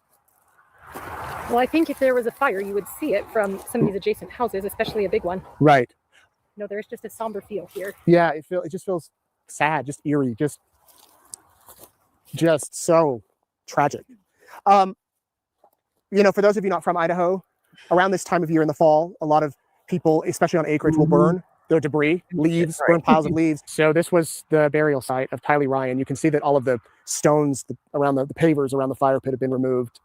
And this is where those officers for days sifted through this dirt piece by piece, trying to find any remains belonging to Tylee. And where they found that bucket of flesh, the green bucket that was underneath the ground, and a big cement piece, and just horrible stuff. And if you pan down, this is the condition. It's loose dirt. But imagine being out here on a hot summer day going through all this and knowing too that once you found her, that the smell was just horrific, just horrendous. And so to give you a frame of reference, she was here and JJ was right over here. And they found JJ first. The windows, or out the back window of the cozy cone. So when they found him, everybody kind of stopped, went over there, realized they had found him, called the coroner. Chad was arrested down the street. They worked to remove him, and then the focus changed to right here. And again, this is right here, and here's the shed. Here's the barn area. So it's relatively close. Erica, my wife, was saying that she thought it might be bigger, more spread out. And it is, spread out if you're in a big city and you're used to really compact lots, but it's actually pretty close. Barn, shed, you can get to one place to another in a minute or so.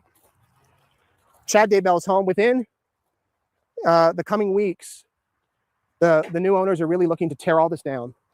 They want all the buildings down. They want the home down. As I said, the power's been shut off.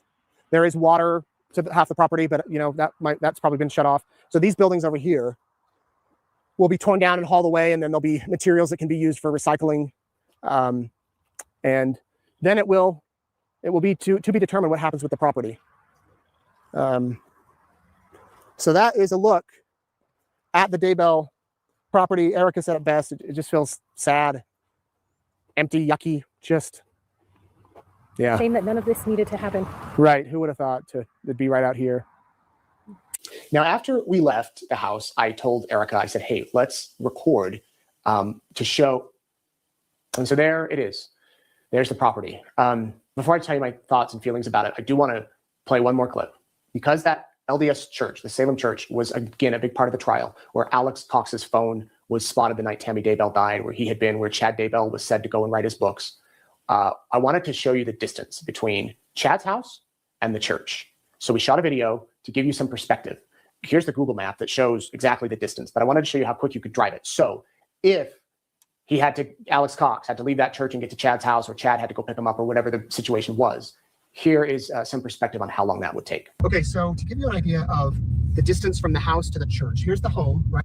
Okay, I just located this article because in recent months or recent, time, Rexburg LDS Church boosts security after reports of men entering buildings for sexual acts. East Idaho News, Rexburg, Idaho. Rexburg police have increased patrols around the Latter-day Saint church buildings after accusations that men were breaking in to film themselves participating in S acts. Okay. Rexburg Assistant Police Chief Gary Hagan tells East Idaho News there is no open investigation, but officers have increased their presence around the LDS church meeting houses, especially at night. And this was January 7th, 2026. The letters say there is an ongoing issue regarding unidentified men entering church properties and engaging in lewd S acts.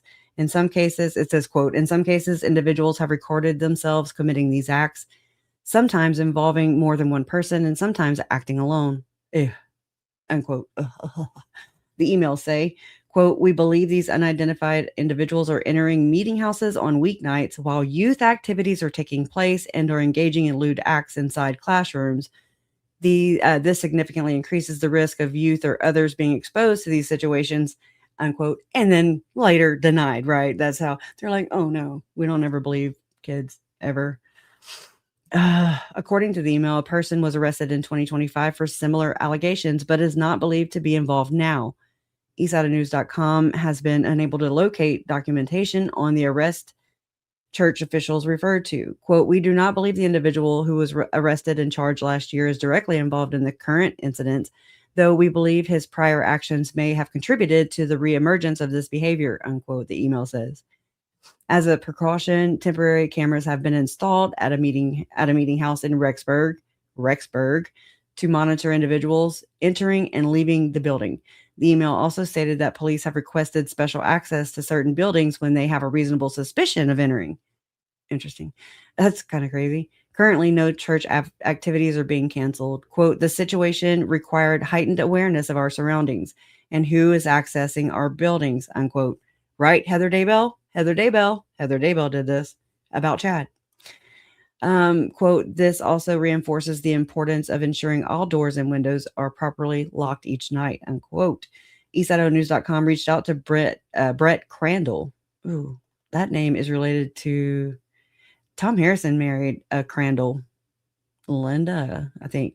Anyways, that's interesting. The regional spokesperson for the church, who has not responded with a comment. Idaho Falls Police spokesperson Jessica Clements says the department is not investigating any allegations of this nature in Idaho Falls. Okay. Similarly, the Bonneville County Sheriff's Office and the Madison County Sheriff's Office have not reported any active investigations. So there's that. Let me grab this link so I can share it with you in chat. Right. I'm just saying, like, I don't know why Chad was going there. And I don't know why Alex Cox felt so comfortable hanging out in the meeting house, you know, just 2.6 miles away from Chad and Tammy's property. You know, it's kind of bizarre. But anyways. Right here. And the LDS church where Chad Daybell, Alex Cox actually, was at, and where Chad Daybell would go to write. We're going to give you an idea. So it's now 6:28. Can you see the time? Okay, so I'm going 50 miles an hour, which is the speed limit. And you think about that night that Alex Cox his phone was marked at the church, and then it stayed there for, I believe it was a little under an hour. And then it picked up activity again from the church, headed toward Idaho Falls. This was the night Tammy died. So you think about the distance between that church. Did Chad come and pick him up and take him back to the house? I don't know of any other way he'd get there, unless he left the phone in a bush or something and then drove his truck in, but that doesn't sound plausible. So he likely just left the phone there at the church in his truck.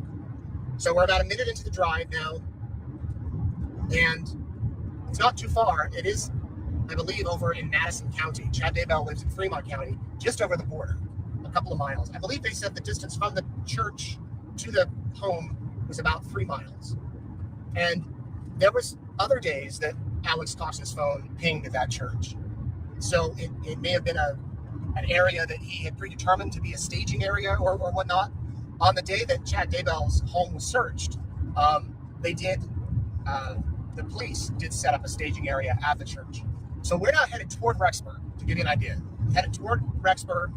If you look over here, we're about to cross the Henry's Fork, the North Fork of the Teton River. And then pretty soon here, we're going to be in Madison County, out of Fremont County.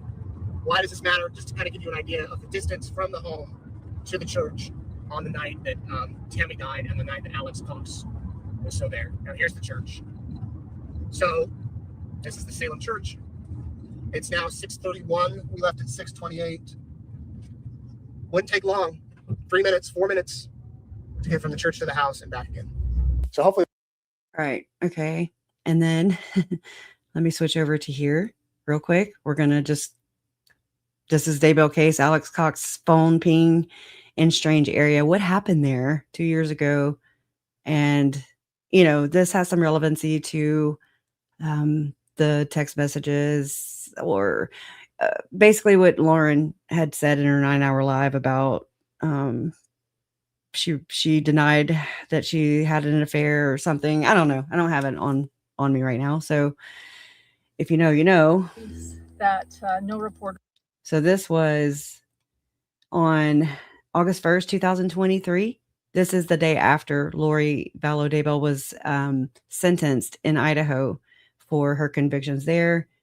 So it says, when I refer to Alex Cox or a place where Alex Cox parked, I'm referring to a phone ping, or more precisely, info from the FBI's CAST data, where they gathered the precise latitude and longitude of certain phone locations. A phone number belonging to Alex Cox, Lori Vallow Daybell's brother, pinged here. The date was after Tylee Ryan was last seen. It was not on the date Tylee or JJ. The date was after. Oh, okay. After. Why the hell? What are we talking about then? It was not on the date Tylee and JJ was last seen, but during that time frame, end of September. The fuck? Why are you even talking about it? How do you even have them? Lawin. I'm not gonna play too much. Oh my god, this quality is shitty. Taken any of you two before, and I wanted to share something. I actually don't know what happened here, but I'll tell you why I'm here. So the FBI CAST data had a lot of pings from Alex Cox's phone.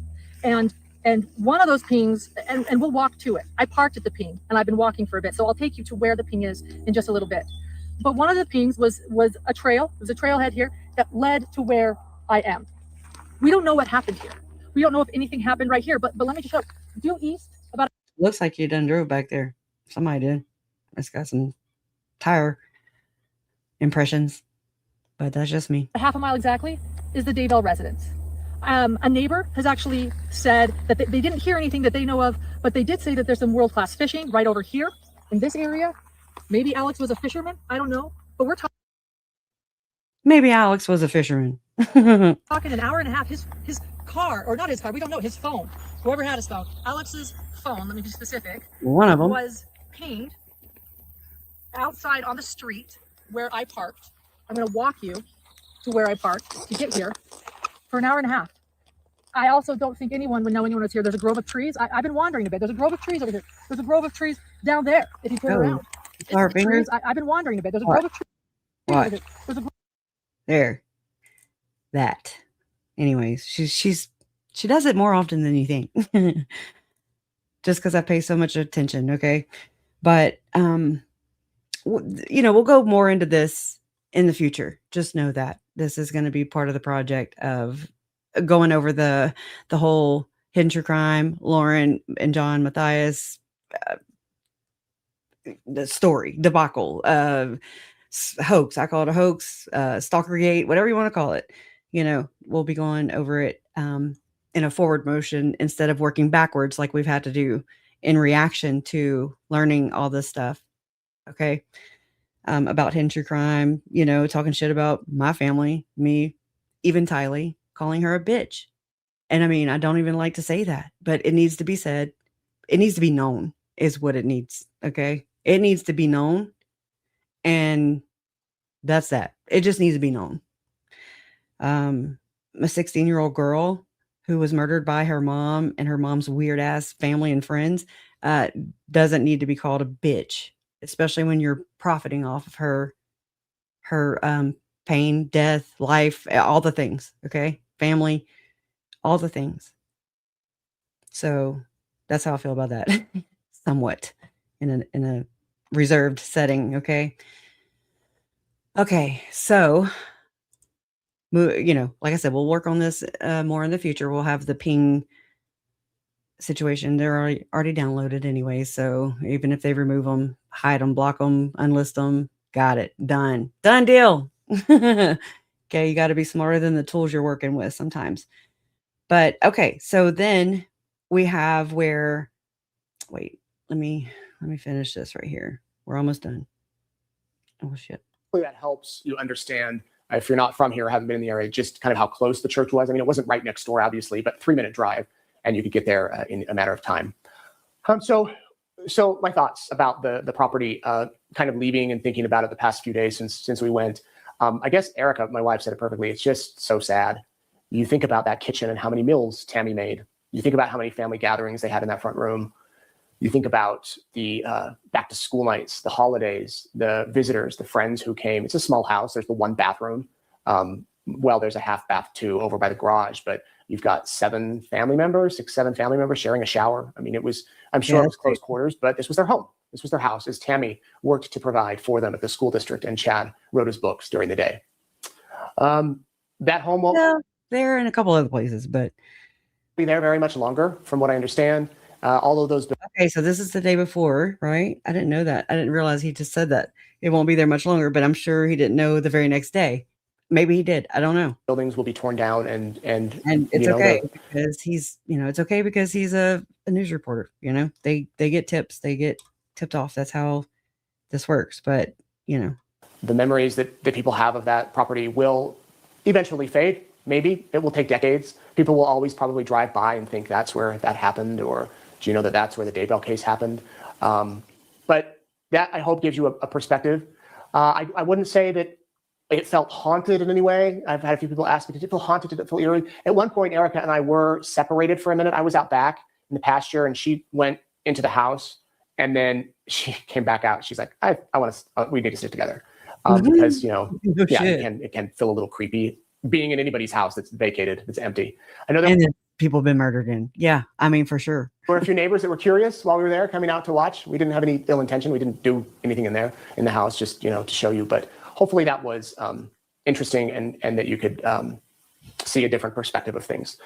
So I don't think that I have anything else to add. I want to thank you all for watching. I hope you got something out of this broadcast. And again, okay. And we did. Thank you. And let's see, going to, oh shit. Okay. Here. again, so this is how the very next day, this is going down. And let's see, the nonprofit involved in the demolition of Chad Daybell's house is mentioned at the following timestamps in the video. Of course, within the past month or so, a nonprofit purchased the property, purchased the home, and they have put forth their own money to buy the home, and then they are using a lot of help from these demolition crews who are volunteering their time to come and load up the home, load up the debris here at the house, and then it will be hauled away. Again, we are live here at Chad Daybell's property. I'm going to walk around. This is where the shed, the garage, the outbuilding was, that red building that you may have seen. And this is where the crews are coming and going and doing their work from here on the outside. I'm going to get out of the way of these guys so they can do their work. But I want to give a credit. These are the companies who have donated their time, their employee, their resources to help in the effort. Taylor Excavation, Tupper Excavating, DePatco, Anderson Earthworks, Double J Dirtworks, Tupco, Pocono Coast West, and Chad Ball Construction. All of them out here helping this morning as the buildings are being torn down. They are moving so fast. Yes. And they plan to have this whole thing demolished today. That's nuts. Nuts. Yeah, that was 100 Tammy's house she paid while Chad played. She made it home. I agree. Those pins. Everybody. Yes. Those pins. Good morning, everybody. Nate Eaton here. We are live outside Chad Daybell's property in Fremont County, where construction crews are demolishing the home and all of the buildings that are here. Ooh.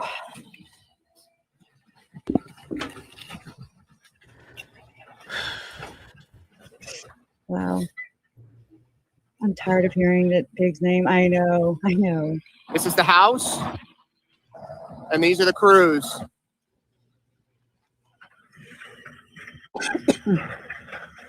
The property is now owned. Many of you are asking about the property. It's now owned by a nonprofit organization who made the decision to tear down the house. Yeah. I keep coughing. Sorry. And they started here this morning here on the sheds in the backyard, and soon they will be going. They will be moving toward the house. I wonder if my mom's up. The land will then sit quiet, at least for now. The nonprofit wants to turn this into a kind of a memorial for JJ and Tylee and Tammy. And others, I think. But right? for now, their main priority was to make sure that the house was flattened. Hell yeah, I'm here for it. I didn't know how I was going to feel till I actually saw. And then whenever I saw and got over my trauma from, my house burned down about 10 years ago, less than 10 years ago, but after Hurricane Rita. And after I got over that, the home was listed for $350,000. And it closed within the past few weeks. This nonprofit bought it. And this was the spot where JJ and Tylee were buried. Right here, and JJ was found over underneath this tree.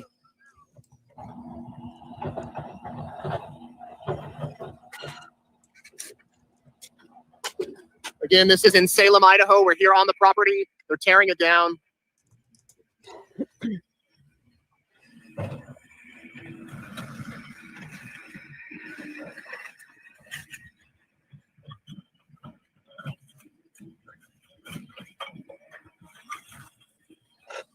Ooh, nothing. I don't want him to do anything.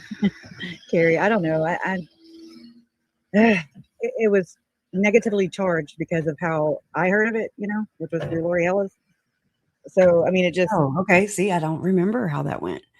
So sometimes visiting these things are good. And I've been looking so hard for this certain clip. Okay. That was, It was Lauren, John, and Tricia at Websleuths talking about this. And it's like that beef was going on, and then like Hellas reacted, and my mom got dragged into it, and then it just was bullshit. Okay.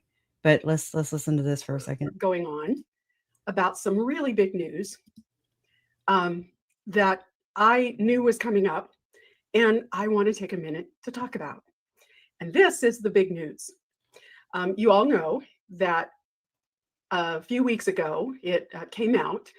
Well, a few weeks ago, John Pryor put the Daybell property on the market. For those of you who might not be familiar with the case, although I suspect everybody is, who's here today, John Pryor received the Daybell property in lieu of attorney fees from Chad Daybell. And so that happened a couple of years, I think, before the trial, Chad's trial actually happened. After the trial was over, Chad Daybell put the property on the market. That's what we're going to talk to about. recoup some of the attorney fees and the time, the hundreds of hours he'd spent preparing Chad's defense. My understanding is that there was more than one group that was interested in the property. One of those groups was a group that wanted to turn it into a murder Airbnb destination. Some local folks who really preferred not to be named bought the property with the intention of using it as some sort of a community gathering place. Their intention is to take down the house and to turn it into a park. When the house went on the market, I know this because I've had communication with the people who are. Whoa, that's a good point. This normal Idaho mom says, so John Pryor made $50,000 more than we thought. I know he had the deed, but at least $100,000 was owed to the bank. I'm okay with JP, but it's still kind of funny. He got hosed. Interesting. We'll have to go back and look at that. Are the buyers. When the property came on the market, they believed that they needed to move quickly and make an offer on the property to make sure that it wasn't going to be misused or turned into something unsavory. So they made an offer on the property. Since then, they have been sort of scrambling to try and set up their nonprofit organization and to make all of the arrangements to make it a nonprofit corporation. And that has been challenging. They were not really prepared at this point to announce their plans, but somebody in the local community outed them.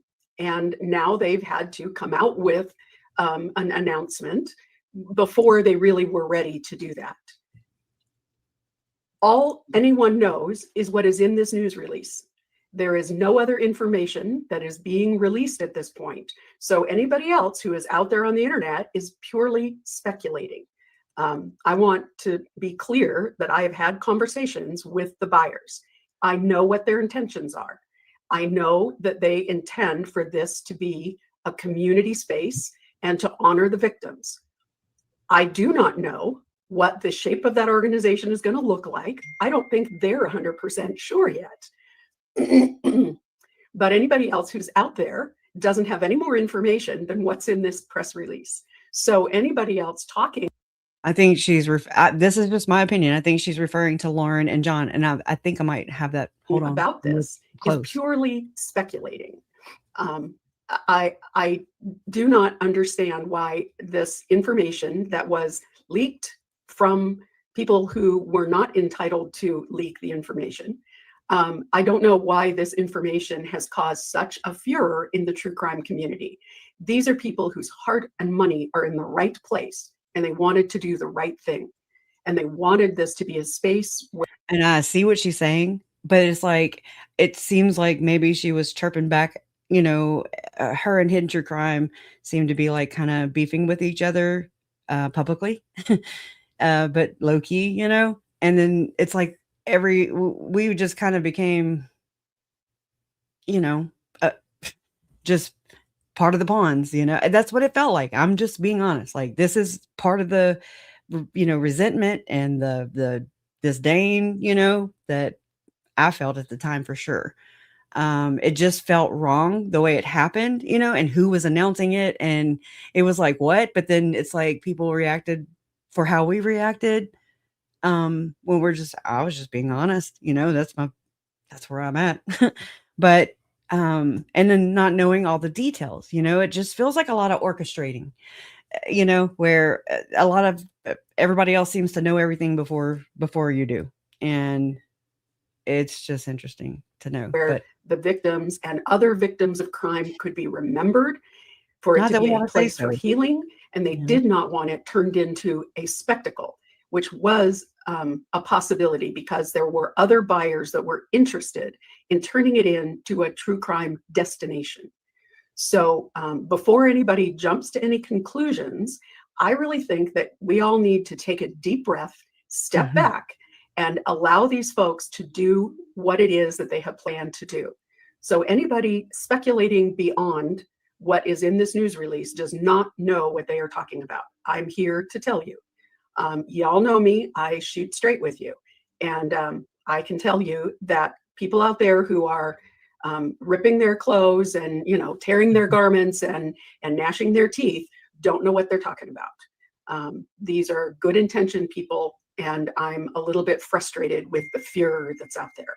So please understand that there will be much more information coming out in very short order. But these folks, out of best intentions, decided to put their money up to buy this property so that it could be a place that would honor victims and would not exploit the crimes. They have not really had the opportunity to lay out all of their planning, because somebody out there jumped the gun and leaked information that they were not prepared to share yet.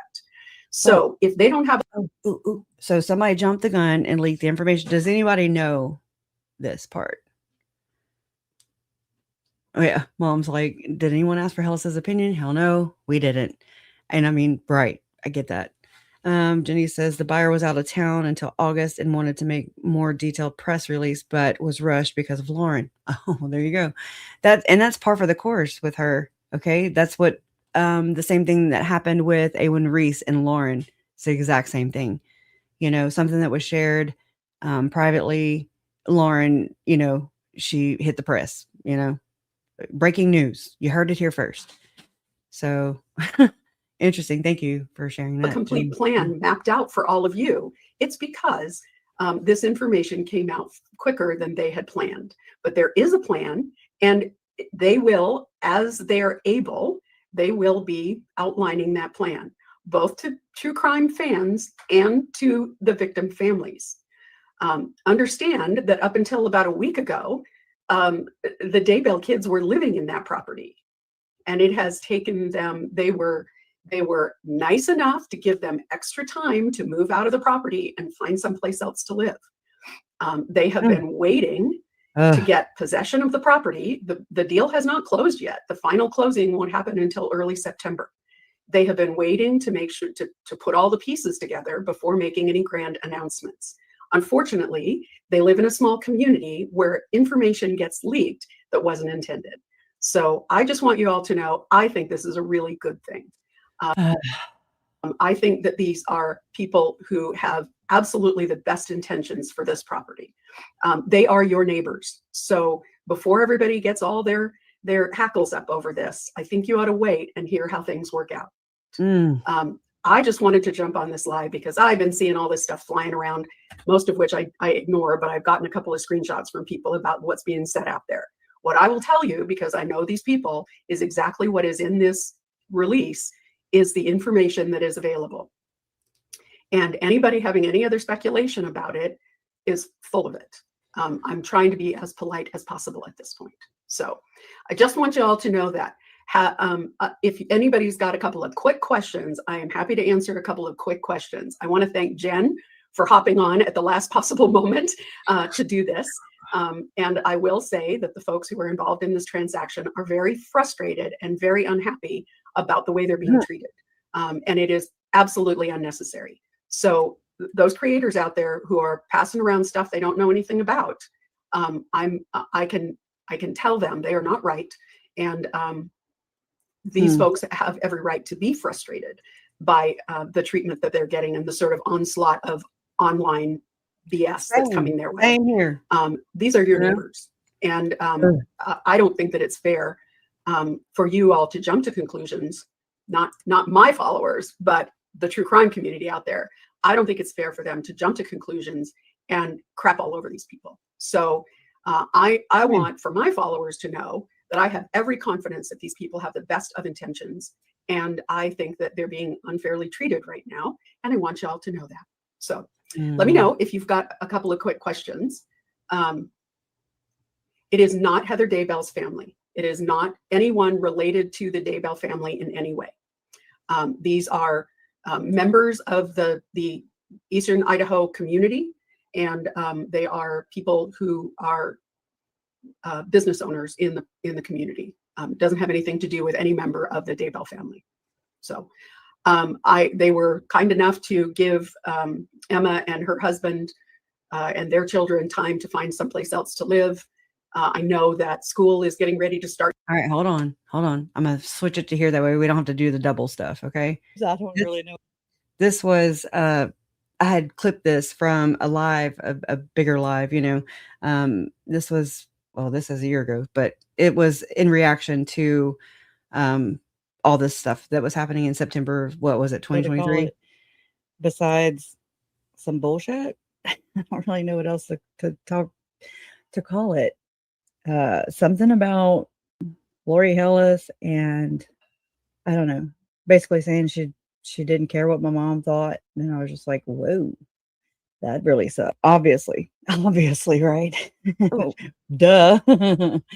Saw that one. I don't know, but something about, I don't know. I watched the clip and everything, but it was Lori Hellis, and she said something about, or somebody, I guess, brought it up in her comment section anyways, and said that I had tweeted, and I was like, I didn't tweet shit, first off. So there's that. We can put that to bed. Anyways, we'll get to that afterwards. It'll give me some time to think and put it together a little bit in my head.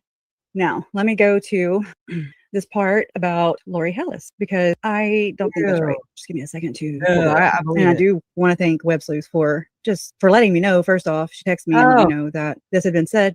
So take that back now, right? But you can see the orchestrating going on. So now we kind of see how the operations are going on behind the scenes. We see that Lauren sitting there, trying to break the story sooner than anybody wanted, sooner than the owners wanted, sooner than we were aware of. We didn't know any of this shit. So Websleuths contacts me. All right. Okay. Let's see. About Lori Hellis, because I don't think that's right. Just give me a second to pull that up. And I do want to thank Websleuths for letting me know. First off, she texted me and let me know that this had been said by Lori Hellis, and that she stood up for both my mom and myself. And I appreciate that. I really do. It's not often that we don't know. Okay. We take it back. And I mean, there's a lot I could go into, but I'm not, I don't know. I'm not there right now for sure.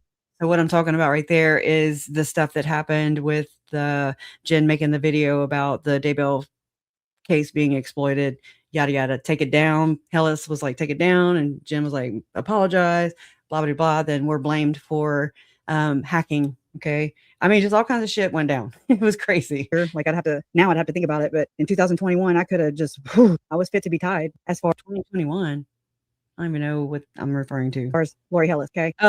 Oh, back whenever the hacking and all that stuff, allegations were going on. All right, let me pull this up real quick. I'm just going to pull up what Trish, because she had pulled this part up. Let's see. Thank you. And then we all know what the hell I'm talking about. Passy. Without talking to the victims' families first, because their names were being thrown out there. Okay, hold on. Let me back this up. Back that ass up. Okay, so let's just say, and it's not up to me to understand what the buyer is doing. It's, not my business, but just my opinion. I don't understand why the buyer had to put out a press release without talking to the victims' families first, because their names were being thrown out there. Yep. I don't understand that, but that's not what I'm really upset about. Yep. Even though to me that makes no sense. I'm going to play to you what Lori Hellis said. And again, we're playing just a real quick snippet in accordance with YouTube's fair use policy. Tricia must be upset because, it wasn't her turn to exploit or something. I don't know. They toss it back and forth. And the reason why I'm doing this, people, is because although I don't know Kay and Larry, I feel very protective of them. And I do know Tricia. and Tricia is Kay's daughter. I feel very protective of that whole family. And I thought this was very cruel, what you're about to hear. Okay. And again, if somebody can tell me why the press release had to come out telling everybody what they're going to do with the property before talking to the victim's family. If somebody can explain that to me, I'm all ears. I'm all ears. Okay, so here we go. Again, this is Lori Hell. Before this goes, just know that nothing has been communicated with my side of the family, nor Tammy's side of the family. Nothing. So all this is coming out. It's not our fault. You know, like, I mean, I'm the first one to tell you if I'm in the wrong or, you know, it's not our fault. This is happening. And this is par for the course, in my opinion, because this is how everything has gone. We've had absolutely zero say so, except for the celebration of life. You know, that's it. It's like everything else has been Lori and Chad's doing, and the court, you know, everything else has been handled judicially, and it's nothing. Nobody is like, hey, you know, it's not normal. It's definitely not normal. But I mean, again, this is red rum. Murder is messy. Alice's YouTube, and it's called Children of Darkness and Light. And here we go. That's just a snippet of it. This made my mouth drop. Somebody saying Tricia tweeted out that no one consulted her. Tricia didn't put the money up for the properties. First off, Tricia didn't tweet shit. Okay, so I don't know what this person said, and I don't know why she's repeating it. Okay, I didn't tweet shit. My mom did. I didn't. So I don't really think she's got much to say. Let me back up. Tweeted out that no one consulted her. Tricia didn't put the money up for the property, so I don't really think she's got much to say about it. And you're right, Lori Hellis. We don't have much to fucking say about it. Thank you for rubbing that in. I don't think Tricia said no one consulted her. I think she tweeted that no one contacted them to tell them what was going on. And I didn't tweet nothing. So there's that. But let's continue. I understand that Kay didn't know anything about it, and I don't really care whether she's happy or not. Okay. Can we just sit with that a little bit? All right. Who is you? Okay. Who is you, bitch? First off, sorry. I'm not sorry. I'm not sorry. Because I mean, how righteous do we have to be? Okay. We know you don't care. I know you don't care. Okay. You know how I know? Because you were okay with exploiting my family right from the beginning with your book. Okay. I mean, I have screenshots of where my uncle was like, what? Write a book about my family. You know, I mean, it's very like, what? And yet everybody is touting this person. Okay. And meanwhile, behind the scenes, I'm like livid because this is way back then. Everything was horrible at that time. 2021, when the indictments came down, I was having the time of my life, struggling. I mean, there was even one, this is all at the same time too. Everything was just poo-pooing at the same time. And I mean, this is whenever the indictments came down. This is whenever it was JJ's birthday. It was Tammy's birthday. It was my birthday. It was around this time, you know, I mean, where I'm going back to right now. And then you had this one was appearing on another channel, you know, every Friday night, and was kind of, again, the authoritative type, you know, like you have to go to these people or that person and they're just whatever they say is word. And I'm just like, okay. And I mean, I do appreciate people's input. However, not in an authoritative kind of way. All right. And definitely this one never brings my damn name up, first off. Okay. But it's weird how they put your name and your family's names in their mouths whenever they are trying to do their own deed. You know, whenever Lori Hellis went and you know, brought the filing against Judge Boyce about unsealing everything. Okay, that was nothing to do with us. Nothing to do with us. And I suspect that my parents went to that one of the hearings after that to make sure that their names weren't name dropped. I mean, that's just me. That's just my speculation. But I don't blame them because people do it. People will name drop and make you think that they're doing it with the blessing or, you know, of the family. And that is not true at all. Okay. That is not true at all. So my thing is, I'm going back to 2021, this indictments, it was birthday, JJ's birthday. And I mean, they had just found the kids June 9th, the year before. I mean, it was still so fresh, so raw. It was still so fresh and raw. And, you know, there's this one in Facebook comments saying that she's going to write a book. And I'm just like, oh my God, you know, and it throws you back. Like, I remember that she announced that she was going to be writing a book. People are going to write books. I get it. But I remember seeing even my Uncle Jerry's comments, you know, like, oh my God, you're going to make money off my brother's murder, you know, like, and she Hellis asked if they could talk, you know, behind the scenes. I don't know if they did, whatever. But I just remember, you know, we all react differently. We're not the same people. We're not looking into this case. It's not a case. It's life. Like, we're not looking at the situation the same. We're all different. We all have different angles at this, you know, perspectives, angles, differences, all the things. So, I mean, anyways, it was just chaotic, and it felt like there were just too many talking heads dictating things, and then kind of felt shamed for how we were reacting, you know, like, God forbid, don't you react unless it's good, unless it benefits. You be a good victim. Okay. That's what I mean by that. And I mean, yeah, I'll answer questions. Let me just kind of get this out though, because I know some people are confused. I get it. There's a lot going on, a lot of people, right? A lot of people in the mix. So it's already a very, very devastating situation, tragic, traumatizing, paralyzed, all those things. And then you have all this stuff going on. It's like a freaking sideshow, and it's crazy. With all the things, they're just flying. Not all is bad though either. Okay. So, I'm not saying that either. There's a beautiful side of this too, a beautiful side of humanity. And you're grateful for that, because when you're looking into all this dark shit and all the stuff that happened in this case, it's refreshing. And it reminds you that, okay, not all is lost, people, there's good people out there too, and I mean, I'm not saying all bad, all good. I'm just saying this was not a good time. I got you. And we don't have a say so, there's this one in Facebook comments saying that she's going to write a book. And I'm just like, oh my God, and it throws you back with all the things they're just flying at you. And we don't have a say so then. I didn't have a say so then. Yet, I was basically up against a whole army of people who don't stop long enough to even see what's going on behind the scenes, to see how what a person may be doing that is affecting you and your ability to heal or to go through the healing process. You can never heal because everything is continuously scratched open. The wound never gets a chance to heal because it's not just you and your family dealing with it. No, it's the whole damn world. And you're just like, oh my God, and you're just trying to preserve. I was just trying to preserve my own feelings and trying to just understand how I even felt, period, myself. I was trying to grieve, I think, I don't know. But I remember that very time that all this was happening. I mean, it hurts me so bad because it was such a low point in all this. It was very low. And I remember thinking like, oh my God, it's my birthday. And I don't even feel like I have the right to breathe because Tylee, JJ, and Charles and Tammy, they're not breathing. It just, I don't know. It was weird, like I said, but I felt guilty for living.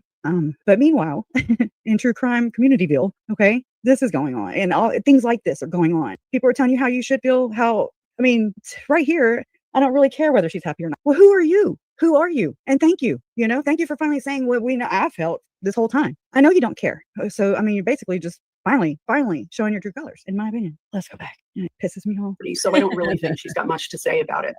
I don't think Tricia said no one consulted her. I think she tweeted that no one contacted them to tell them what was going on. But let's continue. I understand that Kay didn't know anything about it, and I don't really care whether she's happy or not. Obviously. Frankly, the only reason that these folks didn't have an opportunity to reach out to the families and to explain what their plan was because somebody within the community leaked this information before these people were ready to make the announcement. Okay, so why not call the families and say, hey, this is leaked? Yeah. Let's say their whole plan was leaked. Why not call the families and say, this is leaked? Before we put out our press release, we want you to be aware of it so you're not blindsided. And again, everybody has poo-pooed so much on this already. It's like, I appreciate where these people are coming from and wanting to buy the property and buying the property and wanting to do what they're going to do with it. But again, don't say that you're conferring with the family when you are not. And then all these things are coming out and you're still not conferring with the family. And then you're still going on. But then she's telling us how we can feel. This one right here, Lori, is telling us how we can feel and how she doesn't give a shit how we feel, obviously, right there. Okay. And we have nothing to do with this except to speak out, and I didn't even speak out on flipping Twitter. I didn't. Okay. I do it right here because I don't hide behind a damn keyboard. Okay. But I want to play again what she said about Tricia and Kay. To say about it. I understand that Kay didn't know anything about it, and I don't really care whether she's happy or not. Frankly, the only reason. I'm sorry. I think that's horrible. I do too. I think that's terrible. Please, people in chat, let me know if you think I'm wrong. And can somebody tell me why they had to put the press release out before contacting the families? With this, let's just say it wasn't the names being leaked. Let's say the whole plan was being leaked. Right. Why not pick up the phone and go, oh my gosh, I'm so sorry. Let's sit down and talk about this. And who cares? Let people talk about it. Who cares?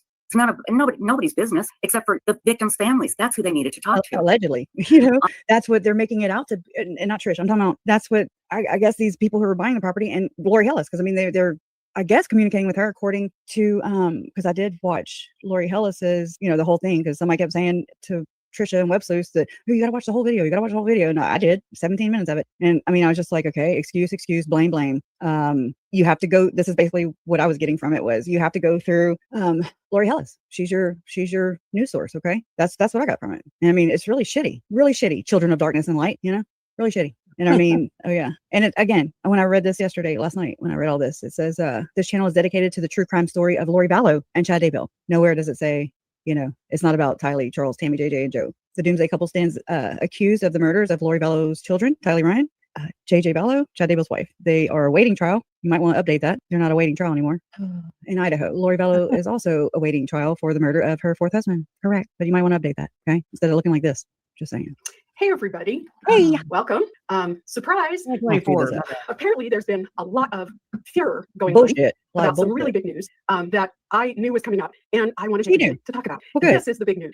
You all know that a few weeks ago, it came out. Well, a few weeks ago, John Pryor put the Daybell property on the market. For those of you who might not be familiar with the case, although I suspect everybody is, who's here today. Well, that's what you get for assuming. John Pryor received the Daybell property in lieu of attorney fees from Chad Daybell. And so that happened a couple of years, I think, before the trial, Chad's trial actually happened. After the trial was over, Chad Daybell put the property on the market to recoup some of the attorney fees and the hundreds of hours he spent preparing Chad's defense. My understanding is that there was more than one group that was interested in the property. One of those groups was a group that wanted to turn it into a murder Airbnb destination. Okay. All right. So there's option one. Just put a pin in that. Okay. And I want you to hear how it's presented. Okay. Some local folks who really preferred not to be named. I feel bad for these people. Bought the property with the intention of using it as some sort of a community gathering place. Their intention is to take down the house and to turn it into a park. When the house went on the market, I know this because I had communication with the people who are the buyer. So I know, nobody else knows, but just I do. Hold on. When the property came on the market, they believed that they needed to move quickly and make an offer on the property to make sure that it wasn't going to be misused. Okay, hold on, it gets better because somebody was going to make an Airbnb murder house, blah, blah, blah.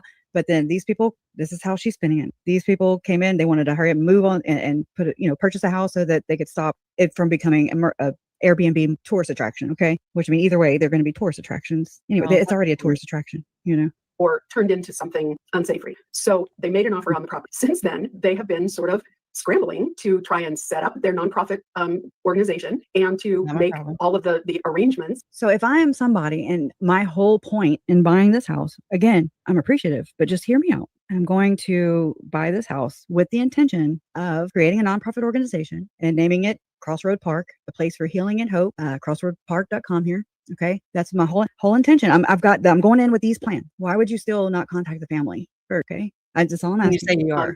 Why would you contact Lori Hillis first? Make it a nonprofit corporation. And that has been challenging. They were not really prepared at this point to announce their plans, but somebody in the local community outed them.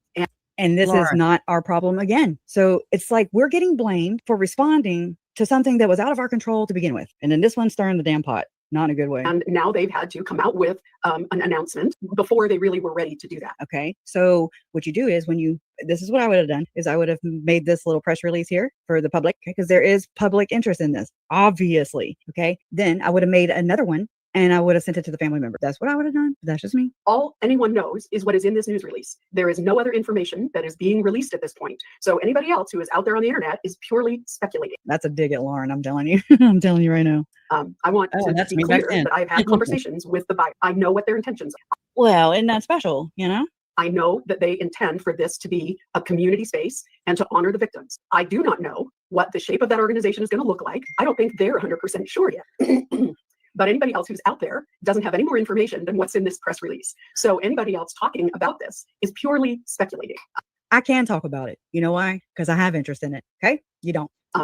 I do not understand why this information that was leaked from people who were not entitled to leak the information. Not a problem. I don't know why this information has caused such a furor in the true crime community. It's not that. It's you. These are people whose heart and money are in the right place, and they wanted to do the right thing. And they wanted this to be a space where the victims and other victims of crime could be remembered, for it to be a place for healing. And they did not want it turned into a spectacle, which was a possibility because there were other buyers that were interested in turning it into a true crime destination. So, so where do your proceeds go for your book? Before anybody jumps to any conclusions, I really think that we all need to take a deep breath, step back, and allow these folks to do what it is that they have planned to do. So anybody speculating beyond what is in this news release does not know what they are talking about. I'm here. So be quiet. Here to tell you. You all know me. I shoot straight with you. And I can tell you that people out there who are ripping their clothes and tearing their garments and gnashing their teeth, She just said tearing their garments. Oh my God. Is that a dig at them at LDS people? Oh, Just Lauren, asking? for Oh my sure. God. Tearing their garments. Don't know what Oh they're my talking God. about. These are good intentioned people, and I'm a little bit frustrated with them. So, I mean, does that make us not good intentioned people because we're just simply responding to it? Like we're not supposed to be able to respond to it because frankly, you don't care, right? You said it. You don't care what Kay thinks. You don't care what I think. I have no say so. Even though I didn't say anything, you brought me into it. Fear that's out there. So Thanks for please saying my name. understand that there will be much more information coming out in very short order. But these folks, out of best intentions, Are you representing them? Are you their attorney? Asking for a friend. Decided to put their money up to buy this property so that it could be a place that would honor victims and would not exploit the crimes. What? Exploit? You can get your copy of Children of Darkness and Light by Lori Hellis on Amazon. They have not really had the opportunity to lay out all of their planning because somebody out there jumped the gun and leaked information that they were not prepared to share yet. So if they don't have a complete plan mapped out for all of you, it's because this information came out quicker than they had planned. But there is a plan, and they will, as they're able, they will be outlining that plan, both to true crime fans and to... It's not a fucking fan, okay? This is my fucking family, true crime fan. I don't like the language, y'all. Oh my God. The victim families. Understand that up until about a week ago, the Daybell kids were living in that property, and it has taken them... Don't they have all the way up till the time that it closes, right? I mean, am I stupid? Maybe so. You know, they were nice enough to give them extra time to move out of the property and find someplace else to live. So again, we should be thankful because of that, because she's saying all that. Why is she saying all this? Why? They have been waiting to get possession of the property. The deal has not closed yet. The final closing won't happen until early September. They have been waiting to make sure that... So see, I mean, there we go. Early September. What does it say on here? Crap, I can't see it. Let me move this. Let's see. Let's read this. A new August 8, 2024 for immediate release. This is from Crossroad Park. The people that are buying Chad's house. A new nonprofit is being created to turn tragedy into hope in Rexburg, Idaho. A local benefactor who prefers to remain anonymous has entered into a contract to buy the notorious property formerly owned by Chad Daybell. The property was the burial site of murdered children Tylee Ryan and JJ Vallow. Chad Daybell and Lori Vallow, Chad's second wife and mother of the children, were convicted of for the murders of Tylee, JJ, and Chad's first wife, Tammy Daybell. The home, which was deeded to Chad Daybell's former attorney, John Pryor, to pay Chad's legal fees, was listed for sale shortly after Daybell's conviction. The transaction is expected to close in early September. Okay, I was just making sure she wasn't letting out any extra info. The purchaser, a local resident of the area, intends to create a community space from the property that will honor the victims and facilitate healing. They are in the early stages of envisioning the plan and will consult closely with the victims' families. Further information and a new website will be released soon. To put all the pieces together before making any grand announcements. Unfortunately, they live in a small community. I mean, this is a pretty big announcement. Where information gets leaked that wasn't intended. So I just want you all to know, I think this is a really good thing. It was, so you got in it. These are people who have absolutely the best intentions for this property. And I mean, as long as we are okay with what she thinks is good, she don't give a shit what my mom thinks, okay? You remember that. Never forget that. I'll never forget it. They are your neighbors. So before everybody gets all their cackles up over this, I think you ought to wait and hear how things work out. I just wanted to jump on this live because I've been seeing all this stuff flying around, most of which I ignore, but I've gotten a couple of screenshots from people about what's being said out there. What I will tell you, because I know these people, is exactly what is in this release is the information that is available. And anybody having any other speculation about it is full of, I'm trying to be as polite as possible at this point. So I just want you all to know that if anybody's got a couple of quick questions, I am happy to answer a couple of quick questions. I want to thank Jen for hopping on at the last possible moment. Speaking of Jen, I remember when my friend Jen came out with a video and it was about exploiting murder victims, family members of murder victims, even, when you exploit a case, it's just like the ripple effect. It also affects us who are left behind to shoulder the burden. Okay. And Jen didn't mention any names, not one name. And I mean, I was so honored whenever she released this video about exploitation, especially in the Daybell case. And this one here to my left, emailed Jen and also leaked. Oh, you heard me. Leaked Jen's email back to her. And Jen, I mean, basically they were saying Jen was like, Lori Hellis was telling Jen to take down the video. And Jen was like, no, apologize, and anyways, and it ended up all kinds of people from True Crime Underground. I do believe, I don't know. Nothing. I'm not saying anything against the group. I like the group. It's just the people that are using the tools like this one right here. Okay. And she sent people to, or maybe she didn't send them. Let's just say that. Let's just say that people take it all upon themselves to go and, defend people that they believe in. Influencer, people who are authoritative, maybe writing a book on the matter. Anyways, so that was the beginning of the end of my friend Jen, True Crime Unveiled, and I miss her. And it's because of this one right here. basically took the only friend I had about the other time one because all hell broke loose after that. Jen has also been, I'm not saying that she did it, Lori. I'm just saying that ever since then, it's been hell for Jen, and it breaks my heart because. Okay. Oh, I don't know how to help her. She's been hacked ever since then too. And it's like watching somebody destroy your friend's life or whatever, and feeling kind of like responsible for it because I have to do with the Daybell case, and if she had never messed with me or became friends with me, then, she probably wouldn't be hacked right now. And it really is shitty all the way around. But it's all because people and their own narratives, their own agendas, and it's gross. It's so gross to do this. And I will say that the folks who are involved in this transaction are very frustrated and very unhappy about the way they're being treated. So she wants us to care about that, but she doesn't care about my mom or what I think or what any of us think. Okay. But she cares about what they think because it's what she likes and whatever. And it is absolutely unnecessary. So those creators out there who are passing around stuff they don't know anything about, I can tell them they are not right. And these folks have every right to be frustrated by the treatment that they're getting and the sort of they have every right to be frustrated. Oh my God. A lot of online BS that's coming their way.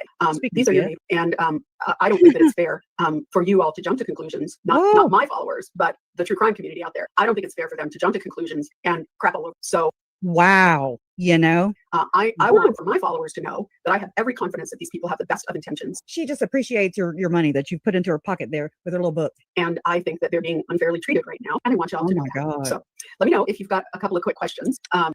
It is not Heather Daybell's family. It is not anyone related to. I don't see that on the press release. Okay. Why are you giving out more info? To the Daybell family in any way. These are members of the Eastern Idaho community. And they are people who are business owners in the community. Doesn't have anything to do with any member of the Daybell family. So they were kind enough to give Emma and her husband and their children time to find someplace else to live. I know that school is getting ready to start here pretty quickly in a lot of places, and so I'm sure that they were trying really hard to get some security before the school started. Well, I see somebody saying Tricia tweeted out that no one consulted her. Tricia didn't put the money up for the property, so I don't really think she's got much to say about it. I understand that Kay didn't know anything about it, and I don't really care whether she's happy or not. Frankly, the only reason that these folks didn't have an opportunity to reach out to the families and to explain what their plan was because somebody within the community leaked this information before these people were ready to make the announcement. But you don't care what anybody on this side thinks, regardless.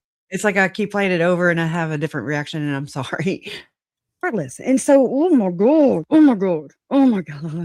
Let me just play it because I'm going to say some shit I really will regret.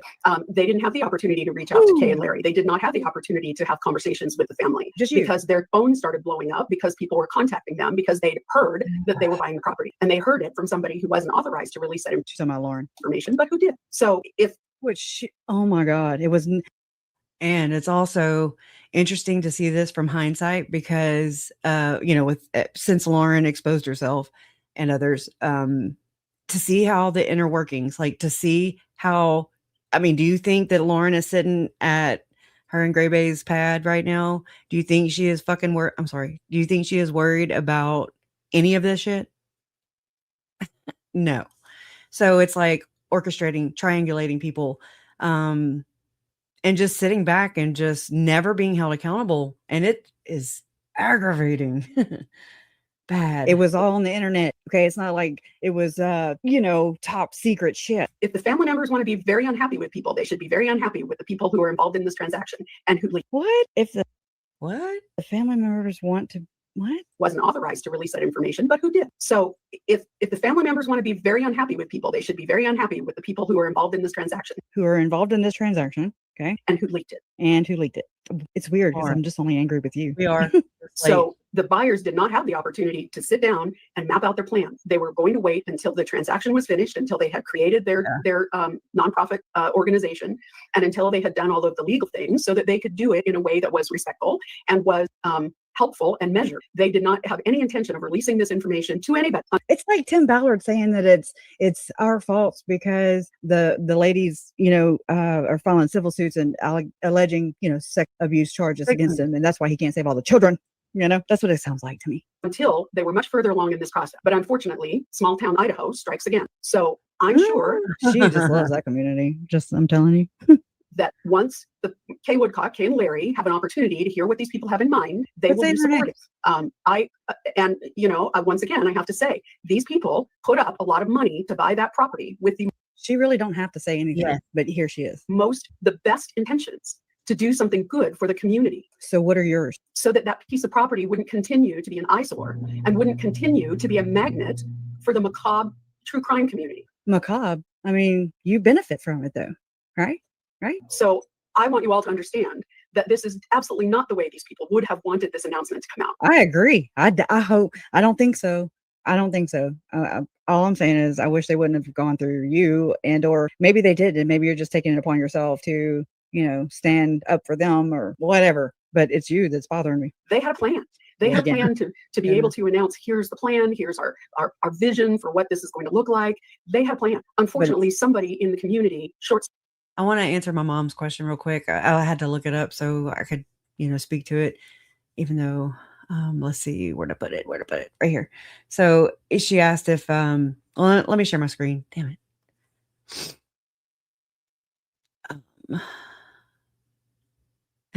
Sorry, I froze. Okay, here. She asked if if a creator of YouTube channel can purchase subs. And it says, yes, this is my AI, response, but it says, yes, a creator on YouTube can purchase subscribers from third-party services, but it is highly discouraged because it violates YouTube policies and can severely damage a channel's long-term growth and reputation. Yeah, I don't think she's looking at that. Here's a breakdown of what happens when a creator buys subscribers. It violates terms of service. Artificially inflating metrics is prohibited. If caught, YouTube can remove the fake subscribers and potentially terminate the channel.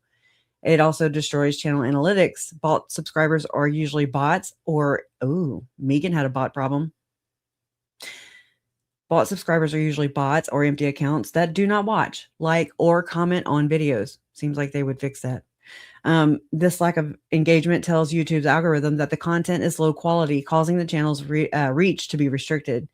Bot subscribers often disappear over time as YouTube runs checks, forcing creators to spend more to maintain the artificial count. Well, that seems plausible, having to spend more to maintain artificialness. Anyways. Disqualified from monetization. A channel built on fake engagement may be flagged and prevented from joining the YouTube Partner Program. Legal ways to buy subscribers. The only legitimate way to buy subscribers is by using YouTube promotion in YouTube Studio or Google Ads to boost videos to a real target audience. So yeah, you can also it's kind of like buying ads or buying YouTube, asking them to push your channel, your content higher in the algorithm, just like it is on Google, just like it is on DuckDuckGo. They pay to play, and Facebook's the same way. They call it promos or whatever. But yeah, so there's hopefully an answer for that. Something? Wrong one. This one. Circuited their plan. They had to move a lot faster than they intended to. Oh yeah. So I think that it is. But you don't care what Kay thinks anyways. So there's that. I can't find it.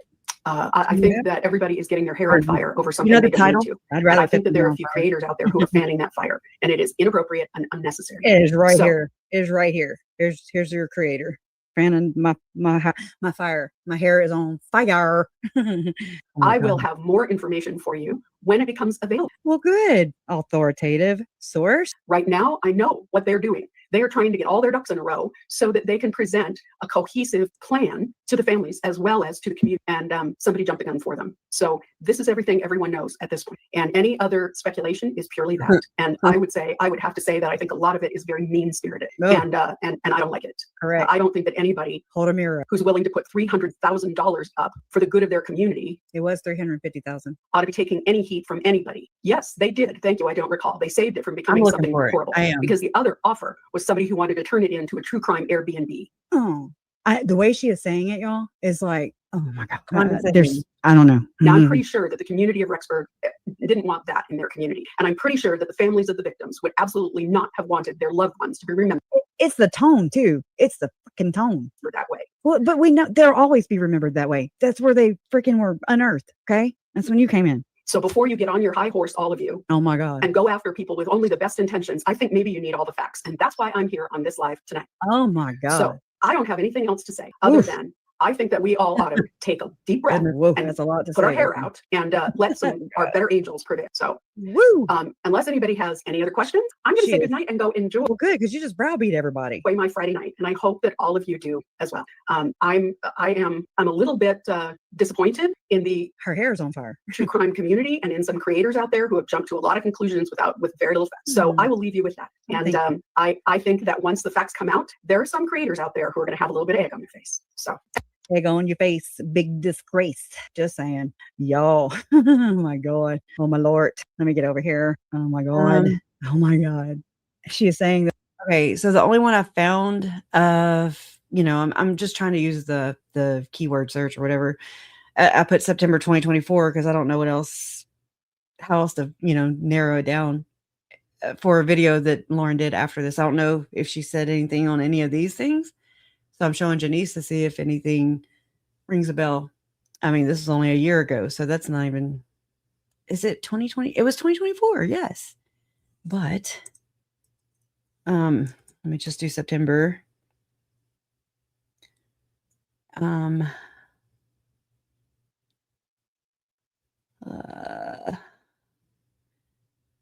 If it was immediately after this, so September, October,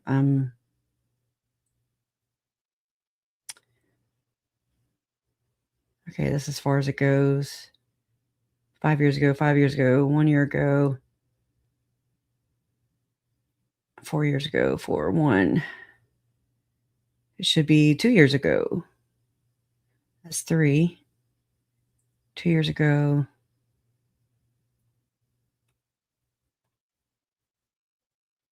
Here too, Ruby Frankie. Oh my God, forensic psychologist shows what's hidden. I don't think so.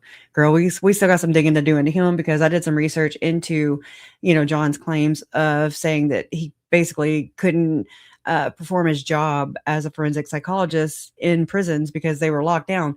At the same time that was happening, Lori Vallow Daybell was being, she was incompetent and she was found competent and all that during the same time that he was claiming those claims, so it's kind of funny, but I actually found proof, we'll get into that in a future video.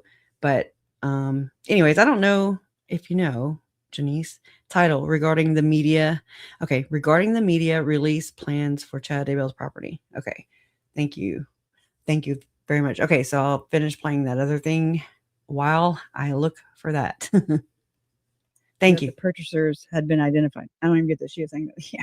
Oh, she'll say deep breath again. It's not up to her to speak for other people's generations. Thank you. I'm definitely not a creator, but I mean, I'm thinking she's aiming that towards like Trish Websleuths, for speaking up and taking up, defending, and I appreciate them for that because usually when people do that, they catch a lot of hell from people who just either don't care or they haven't peeled back the layer to even like be an empath and say, oh, well, if that were my family, how would that make me feel? You know what I'm saying? It's nuts. Just, I don't know. It was the tone even of it was shitty, Let me look something up real quick.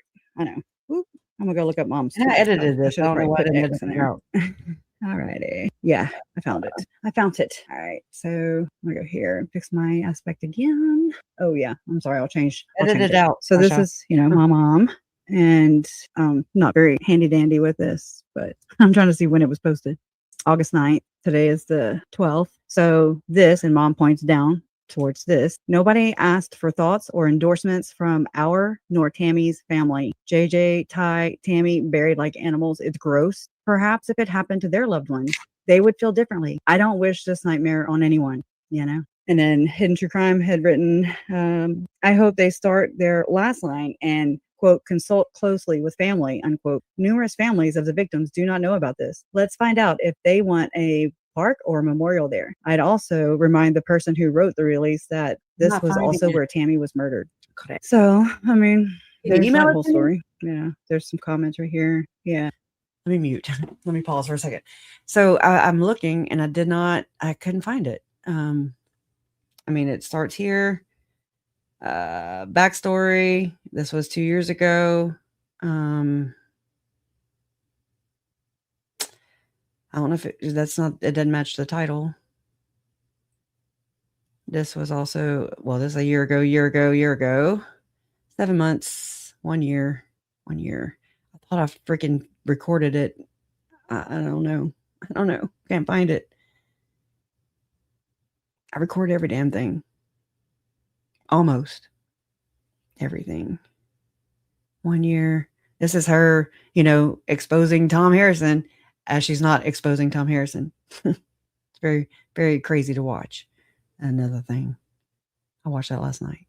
Crazy. Okay. My email, I don't know if you can email it to me, if you would be willing to, is kresha0123@gmail.com. If you can. If not, I understand. Yeah. I mean, I think it's just kind of, it's the way it's gone about, there's a way and then there's not a way. There's the right way and then not. And anything, including Lori Hellis, in my opinion, is not the right way. She can feel however she wants to feel. It is not her family. Okay. She has no say so, no claim in this. None. She doesn't have to shoulder the burden. She doesn't have to do any of this. She's over there on the collecting end with her hand out. Okay. And that's exploiting on my family's pain. That's just, there it is. There's a right way and there's a wrong way. There's people of the jury, who, in my opinion, they handle it the right way. Very respectful, very thoughtful. No more sucker punches, okay? Because that's what this is. It's just been one sucker punch after the other. I don't think so. They've reported on it, but I don't know. I mean, nothing stands out to me. So Beach Mom says, "Oh, I know. I meant they counted the money before they got it. Glad Brandon is here and sued those attorneys and cleaned their clocks." Right? $12 million. Right? Okay, so it's not just me. There's a tone, and like she was chewing everybody's ass for what? Talking down. Not her true crime followers, but all of you, all of you. Damn it, follow the money every damn time. Every time. Where was the paper from the Crossroads published? Let me go look. Well, oh, you mean like? Hold on. Whoa. Let me fix my aspect again. It shows like right here. It says Nate. News Now 2 hours ago. I mean, this was, the one that my mom had posted on, I guess. Again, I don't know. Yeah. I mean, I guess that's what you mean. Let me know if that's what you mean. It does sound like Tammy B, huh? It's your fault that all the children are not being saved now because of my actions. Basically. $300,000 on her wage. That isn't much. She's so upset because she is the buyer. My suspicion. Interesting. Wouldn't that be interesting? That'd be an awful or an awful bit of news to find out. Oh my God. Oh my God, what's worse? Oh, wouldn't they be happy that you guys found out about their good deed? One would think. But again, it's like, she's like, I don't care what Kay thinks. I don't care. Frankly, they have no say so in it. Okay. But then she's like, it's the town's fault for leaking the shit. Okay. But then, so we need to be respectful of some feelings that aren't respectful of ours. It's weird. It's a weird argument there, in my opinion. Children of light and I don't know, stupid. Children of darkness and light. Anyways, y'all, it's nuts. Again, I could write a book just on this part of it. Oh my It's God. crazy. There's a lot of things that, myself, I am a very sensitive, emotional being. Okay. And I know that about myself. I know that's not always good. And in fact, I don't think it's good at all. Sometimes I wish I had, shoulders of steel, where those kind of things wouldn't bother me, but they do. And I can't help that they do, but I can control. The only thing I have control of is how I respond to it. And you can't respond to all the negativity or all the things that upset you, especially when there's 2 children missing. Okay. You have to put all that shit to the side. You have to just pretend like, none of this stuff bothers you. You have to be able to discuss it. You have to. That's how you do something that is for the good, what's the word I'm looking for? It's how to be selfless. You have to put all your stuff on the side. And that way you can talk about all the difficult things that it entails that comes with a case like this. It's so heavy and it's so much, and it is so much to unpack. And I couldn't imagine doing this without an entire community, a village, you guys, me too, Alpha Film, me too. Couldn't have been more happy. Yeah. You just never know. That's where you have the power, in my opinion. And I think that's a good example to lead by. And I mean, that is where we have the power. It's to not fluff it up, I unsubscribed to Zav Girl whenever she pulled what she pulled, I just don't want to endorse that, Again, it's not to be like snide or snooty or cancel culture. It's called, I ain't putting stock in your shit. Okay. Right? That's our power. It gives them power. It empowers them. So do we give them power? It's not cancel culture, like Lauren likes to say. Anyways. Okay. So finally, right? I guess I'm going to go ahead and move on to, because Janice said that they took that video down the next day. I remember it was a collaboration between Websleuths, which we can go look there now, because it was a collaboration with John, Lauren, and Tricia, and talking about, it was like 6 to 8 minutes of them dishing about the property, and they're not going to mention Lori Hellis because Lori Hellis didn't mention them. This is how this has been dealt with, like Lamisa said earlier. It's like kind of squabbling in the square, but without ever saying names, and it's like it's confusing and sucks, but it's how it went, and whatever. Just there's a lot of beef, there's a lot of unresolved issues here. And again, I don't want any harm or anything against Lori Hellis. If anything, she's like I don't dislike her as much as I do Lauren. You know what I mean? Like, I don't know. I don't know. I would like to have a conversation. It would be great. And that way to clear the air, but that would be with just me, not every member of my family. You see what I'm saying? So I do see now how it appears that Lauren is totally triangulating people, orchestrating things, she had the ability to pit people against one another who didn't even know, and she's sitting there just manipulating the situation, the narrative, if you will. And that's why I'm so suspicious and digging into, her claims, especially to do with Tom Harrison. Okay. So tell that to Vala Hawk. All right. So this one is, oh shit. Shoot. Let me get on the right page here. I thought I was, but I was not. Take a breath. Take a breath, everybody. It's nice. Can't wait till I can breathe through both of my nostrils at once.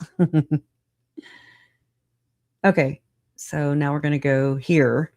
And this is, of course, Tricia. Swisha Tricia. And I had the thing. Oh, here it is. Here it is. My bad. All right. And this is update on. No, this is update. Damn it. All right. Let me turn the volume up. Okay. Welcome, my darling true crime angels. You found us. We are Websleuths YouTube Live. My name is Tricia Griffith, and I am thrilled to tell you that I'm the manager of Websleuths.com, the very best true crime discussion forum in the universe. With me, of course, is our executive producer, Insightful One, also known as Stacy, Gloria, Stephanie, or whatever name flies out of my mouth. How are you doing today, darling? I'm doing great. How are you? I've had a crazy day. It's been a busy day. And so if I'm a little, here's the thing, Stephanie, or whatever the hell your name is. We know that this live stream is, they expect a certain professionalism, because every night we are like the 60 minutes of true crime. We are tight. We never have anything go wrong. The hosts never make a mistake. So when we're not perfect, I need to warn everybody. We may not be perfect tonight. Anyway, welcome. Okay, there is, we're going to talk a little bit later about the sheriff that allegedly shot the judge. And I've talked to somebody who is close to people in the area, and I'm going to tell you.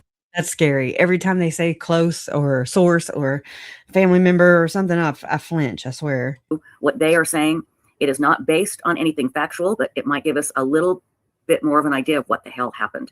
If it's not based on anything factual, then here you are speculating away, huh? Of course, find out now that the sheriff was also involved in a very messy lawsuit. We're going to talk about that if we have time. I'm going to tell you about a couple that was sentenced today. Man was sentenced to 20 years, woman 15, because these people were just dirtbags who had vicious pit bulls and just let them run wild. That's why I know about the pit bull story and Aphrodite Jones, okay? Because of apparently they've crossed hairs. In the neighborhood, killed an 81-year-old man. And the guy is like flashing gang signs when he's getting sentenced. It's just so maddening. And then you know, and I'm sure I'll find something else that'll make your blood pressure go through the roof. And this is also I want to say this is September 20th, 2024. So this is what the frick? Hold on. That just kind of puzzled me for a second. Let me see Lori Hellis's video. It says a year ago too, but August 9th, 2024. Oh, August 9th. I've been looking in September for everything. So, okay, that changes it for me as far as searching for things.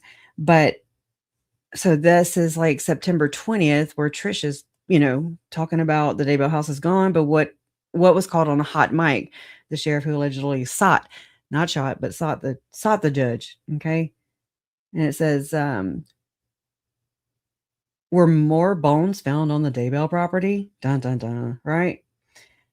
And she actually links sources, unlike Lauren, you know, for a journalist, she sure don't fucking, God dang. She sure doesn't source. She didn't cite them. But make you want to stay inside and never go out ever again. Isn't that what true crime is about? How are you? Right. Now, what I'm going to play for you is a piece of the video. I think it's from the third live stream, and I'm going to put all of this in chat.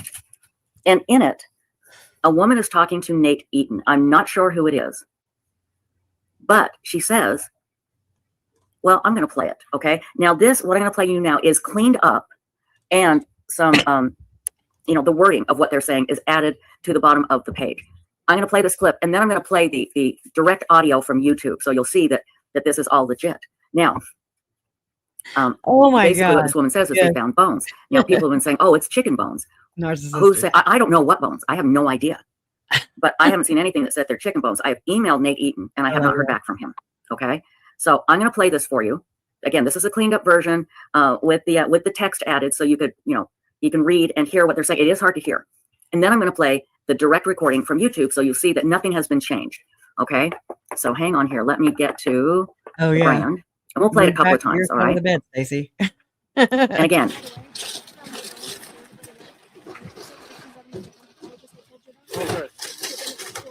Oh shit, do I have it turned up?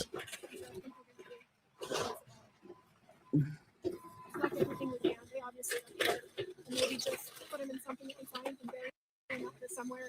You guys say some nice, you know, prayer. Leave it at that. Right. Okay, I'm going to play that one more time. Oh, God dang. Oh, my God. Hold on. My ears just fell off. I'm so sorry. I boosted it so we could hear that. And surprise. And again, it's very hard to hear. If you have headphones, put your headphones on. Okay. Oh my God. And listen. And again, this is cleaned up. Then I'm going to play the original, and you can hear the same thing, but even that's harder. And then we're going to discuss. Again, they're tearing down the Daybell house. So here we go. I got to turn it up.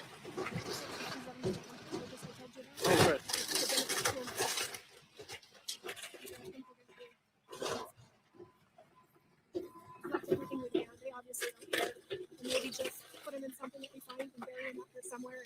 You guys say some nice, you know, prayer. Leave it at that. Okay, now let me get the YouTube, and this is not going to start at the exact place that clip starts. It's going to start a little bit before. Okay, now this is Daybell home being flattened, part 3, and let me put this in chat. And this is from East Idaho News. Okay, so hang on here. I so don't miss her hopping that damn mouse. Okay. That and I'm in this video at about 6 minutes and 33 seconds.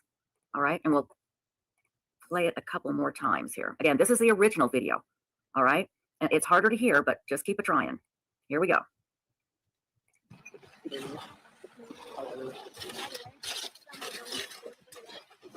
It sounds like she says, and by the way, we found more bones. I'm going to back it up here. Okay, So listen very carefully.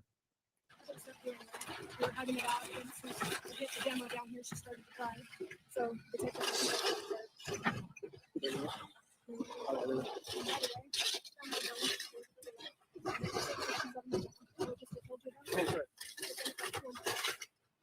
Now that I know what the other one says, I can hear what they're saying here. They're saying exactly what was put up on the screen for the closed caption that I just played. But let's continue.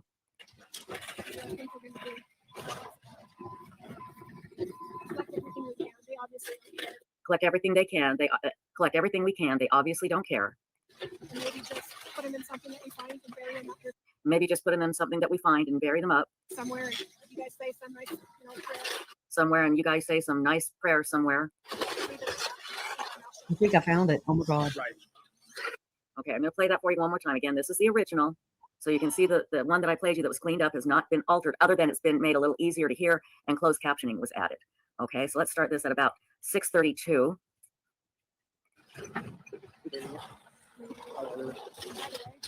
Okay, this is where she says, and by the way, and then talks about the bones.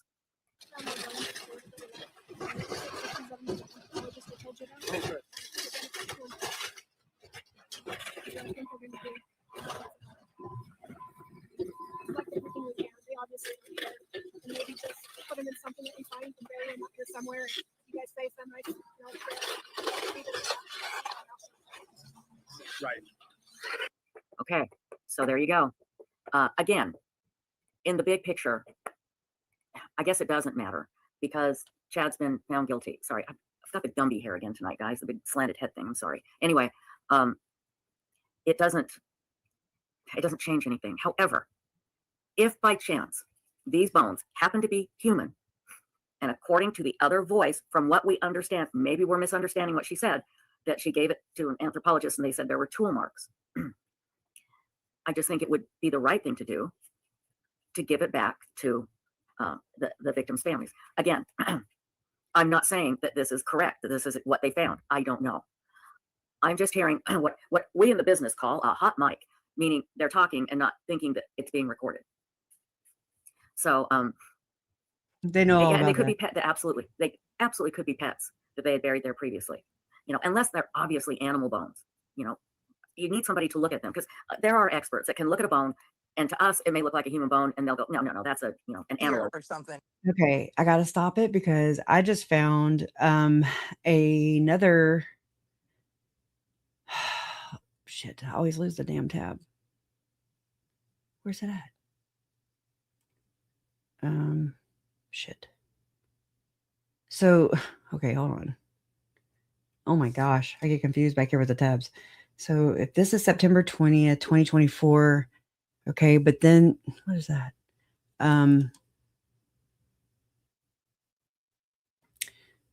Here it is. Okay. So they all look the same, so it's kind of hard to tell. This I found, this is September 23rd, 2024, and it's an update on the bones. But she mentions the new property owners of the Daybell property. Okay. I think. Does she? Yes, she does say reading and critique of the statement posted by the property owners, SJ Healing Crossroads, regarding the bone rumors. Let me, I don't know which one to do. I guess I'll go first. Okay, whatever. We're going to tell you what the owner of the Daybell property posted on their Facebook page about the rumor of bones being found. And I will be honest, it really annoyed me to no end. I feel it's wrong. Guys, there's something there, and I can't put my finger on it. We'll be talking about all that. But first, my darling true crime angels. I think. Last night, about 3 a.m, I have a security system, and when I open my door, it says front door open, or if I open the back door open. Lets me know, right? Interesting. Well, it's about 3 a.m. It's dark, and I've got, I have Bug on one side, Offie, I'm sorry. I don't want to call you Bug. I want to call you Offie. Offie on one side, Scrappy Joe on the other. Boo is literally on top of my head because I sleep sitting up, and Lilith is under my arm. And I swear it sounded like the voice on my security system whispered, because it didn't sound loud like it normally does. It was front door open. Now it's pitch dark, and I'm thinking, okay, my gun. Okay, it's over there in the desk. I have to get up, find it, and load it. That should be easy to do before the intruder comes in.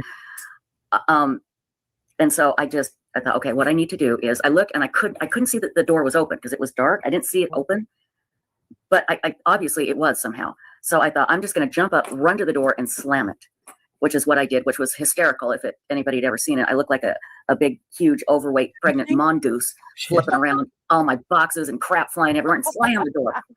And what had happened was, when I had come in that night, I had shut the door and just forgot to lock it, and I didn't shut it very tight, and the wind barely blew it open. However, I now have my new weapon that I'm going to use if anybody ever tries to attack me. It is my glow-in-the-dark tomahawk.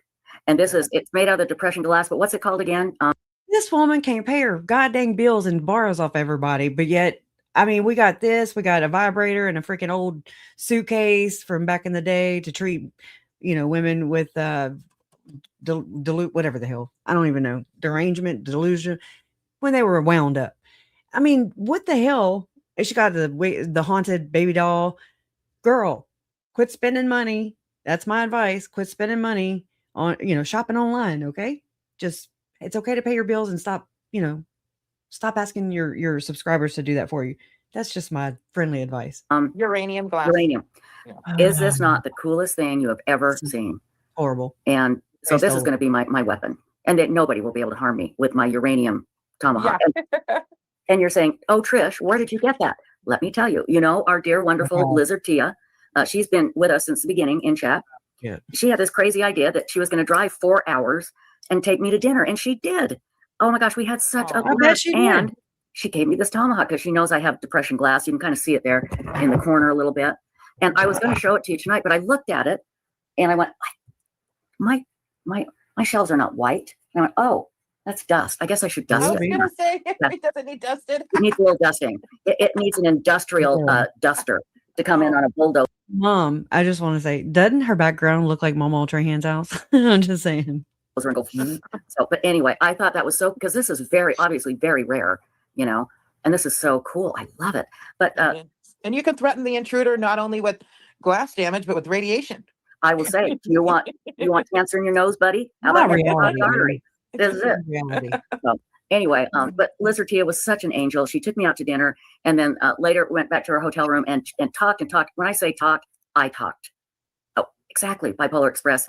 Betty Jean will take it and torment me. Her size. It is her size. You're right. I will hide it. Thank you, Bipolar Express. Betty Jean is a haunted doll that I own, which we have scientifically proven is absolutely haunted. But anyway, we went back to our hotel room.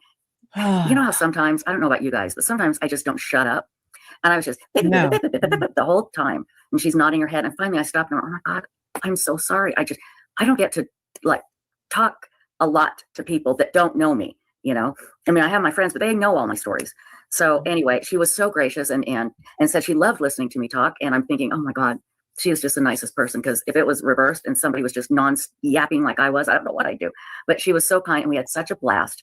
And you guys, I am so proud to say that she is part of our Mad Chatters because she had something horrible happen in her life. And she has taken that incident and turned it into doing good for others. She volunteers for victims who have been assaulted. And she has just won 2 very prestigious volunteer awards. And so she's going to be coming on Friday night to talk about it.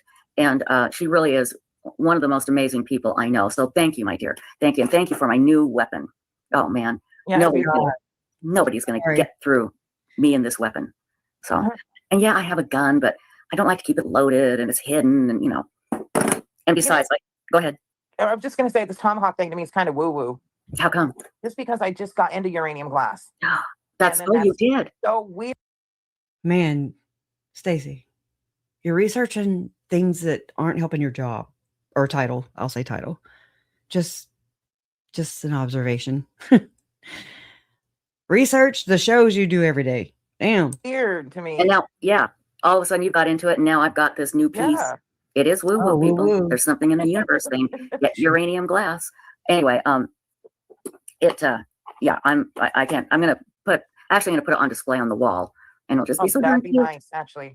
Yeah. Really, really cute. Gorgeous. Okay. So, all right. I'm sorry. I just had to hear the rest of the damn tomahawk story. Okay. Let me go here. They put this up in the owners. We don't know who they are. Okay. They have purchased the Daybell property and they're going to turn it into something. something healing, they said. Now, remember, when this happened, they made this announcement, and we find out that Kay and Larry Woodcock had not been consulted, and Colby. This is them twisting the knife, okay? This is, oh my God, it's like, so this is September 23rd. The other one was September 20th. Then there's going to be an update after this one. Then there's going to be like a interview with the Sheriff Hagan from Fremont County Police Department, who's going to go on there. And I mean, it's just a whole rigmarole, you know? He hadn't been consulted. I found that very troubling. I'm glad. She's not worried about the family. I'll tell you why, you know, because right before me and Mom went live, you know, about our experience with Lauren, the one that got taken down, you know, Tricia contacted me via text, and it was Sunday, October 26th at 6:15 p.m. So I was going live like not long after that. And I mean, already Lauren had tried to call me, or Grayson, whatever. It was Lauren's phone number. You know, once I posted that I was going live, I guess maybe they called me for that reason. Don't know. She didn't leave a message. But then, so this is Sunday, October 26th, 6:15. Tricia sent me, Crescia, please read. Please do not spread misinformation. And all in caps, she says, Grayson did not communicate with Lori Daybell. She is devastated that this rumor is being spread. Please do not say this about Grayson. Here is a link to a post Grayson made on Reddit saying who was communicating with Lori. She gave the post link. Stand by and I will send you the actual post. And she did. And I ignored it. And I went live. Mom joined me. And then before I could even wake up, I don't even know how many people viewed it at that point. You know, I still don't know. Before I could even wake up, and, you know, I was watching Turtle Boy the next morning. And that's where I saw a couple comments that said that, you know, my video had been taken down. And I was like, I don't think that's accurate, you know, but then I was like, let me go check. And it was gone. And yeah, so it's just interesting. It's good to do these things and talk about it, because reflecting, it's called reflection. You know, it's called hindsight's 2020. Now we know what they're all about. They've exposed themselves, some more graceful than others. And, you know, assessing the damage. They can't pull the pin to the damn grenade and then bitch because we're not moving on fast enough. It's Darvo. Okay. It's exactly what Lori did to Charles, where they sit there and provoke and provoke and provoke and manipulate and all that stuff. And then whenever you go to react, they point at your behavior for the validation of them being the victim. Okay. It's so disgusting, but it's like you can see it now, you know, it's easier for me to spot it. I'm not saying I got taken advantage of too. I allowed them in, and that's my bad. And I may have, you know, introduced some of you guys to them. And I'm so sorry for my part in that, you know. Oof. I mean, I didn't know. And I hope that we can look out for everybody like that. Glad they bought it, because they said there were other people looking at it that wanted to turn it into like a true crime bed and breakfast, you know, all of that. But misinformation. Now, again, people will say it's none of your business. Well, I have an opinion, and neither. Oh, well. I'm going to tell you my opinion. It really bothered me that they did not discuss what they were going to do with the property where J.J. Vallow was found. Oh, and Crescia too. Crescia. Sure. And they didn't discuss where Tylee was found. So cruelly destroyed. Mm-hmm. And they made a public announcement before talking to the families. Oh, and, you know, there's a bunch of people that got all over me saying, well, Tricia, it's not the family's business. They didn't buy it. Well, no, they didn't. But for God's sakes, if you're going to turn it into something healing because of something horrible that happened there, talk to the victims' families that will be affected by it. This will affect them for the rest of their lives. Everything now, you do, I'm not sure what they're going to do. But anyway, the other day, Nate Eaton from East Idaho News was broadcasting live the demolition of the house. Okay. And I did see where Kay Woodcock tweeted out that it was, I'm paraphrasing, not exactly what she said, but, you know, that's a beautiful sight, you know, tearing down, because it's a horrid visual when you think about what happened there. Well, there on this live stream, there was a microphone on that Nate Eaton had, and you hear a woman talking, and she's talking about thinking that bones have been found, sent to an anthropologist. Anthropologist saw tool marks, and then something about, you know, we're going to bury them and say a prayer and keep my mouth shut. I mean, I've played it a million times. If you go to Saturday night's live stream, you can hear it there. Okay. All right. So now we don't know what's going on. Supposedly there is a picture of the bones, I don't know. I've heard that people that have seen them have said absolutely they are not chicken bones. Absolutely not. Please confirm this. But here's the thing. Based on that hot mic, on that woman talking to Nate Eaton, and we don't know who it is. I've heard that it's the owner herself. We don't know. Like we talked about earlier, it could be somebody Nate Eaton had no idea was who she was, and she just walked up and started talking. But this woman said that either she said, put them in a box and bury them and say a prayer, or somebody told her, put them in a box, bury them, say a prayer, and keep your mouth shut. We're not sure which way the conversation went. But no matter what, if there is something that is found that looks like bones, it needs to go to the police. Okay? We haven't heard if the police have it. We don't know. Things that need to go to the police. Oh my God.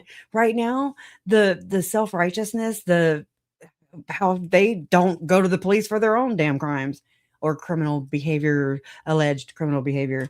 Okay? Like it's good for thee, not for me. Again, I don't care what you think you know when you look at look at the bones. And again, I haven't seen them.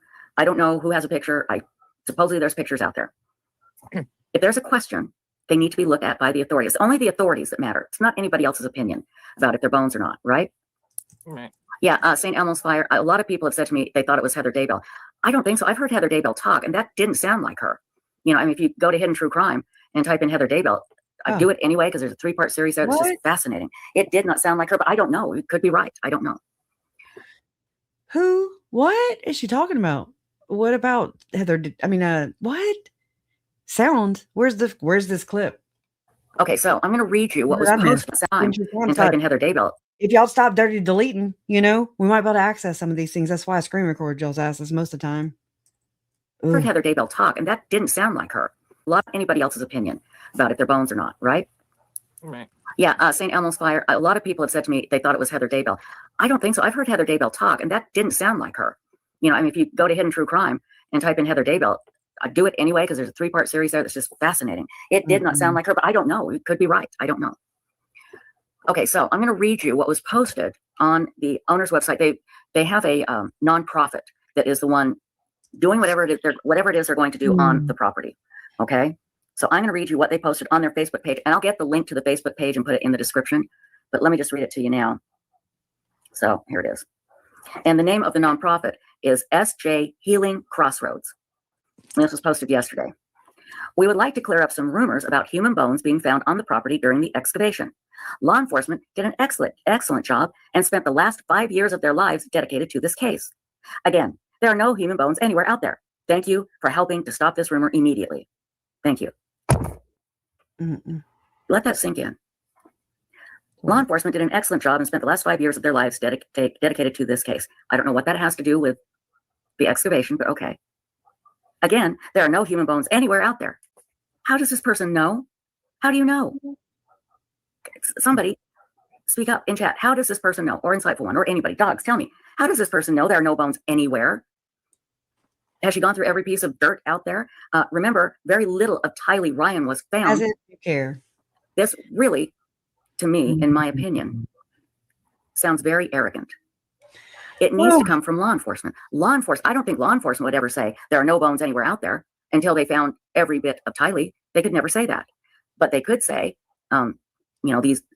And I mean, just again, using it's okay to use this situation that's emotional for the families to not, if they're so victim centric and victim oriented, they are okay with just throwing us in the muck and just whatever, just to throw spitballs at one another. It's bones that were presented to us. We've had them looked at, and they are not human bones. Thank you. That's all they need to say. But it needs to come from law enforcement. It needs to come from law enforcement. So I don't get it. I just don't get it. Let me see what you're saying here in chat. Insightful One, would you like to comment?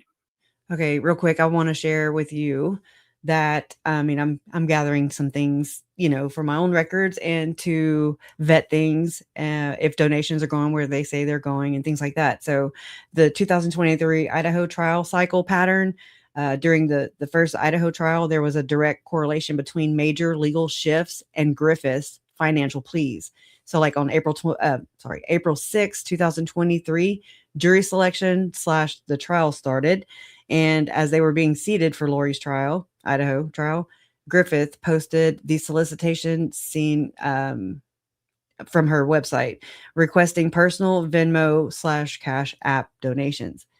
And then we have May 10th, 2023, the verdict countdown, just 2 days before the guilty verdict was read, May 12th, okay, for Lori. Tricia Griffith issued a plea for donations to keep live streaming, again using her personal payment handles.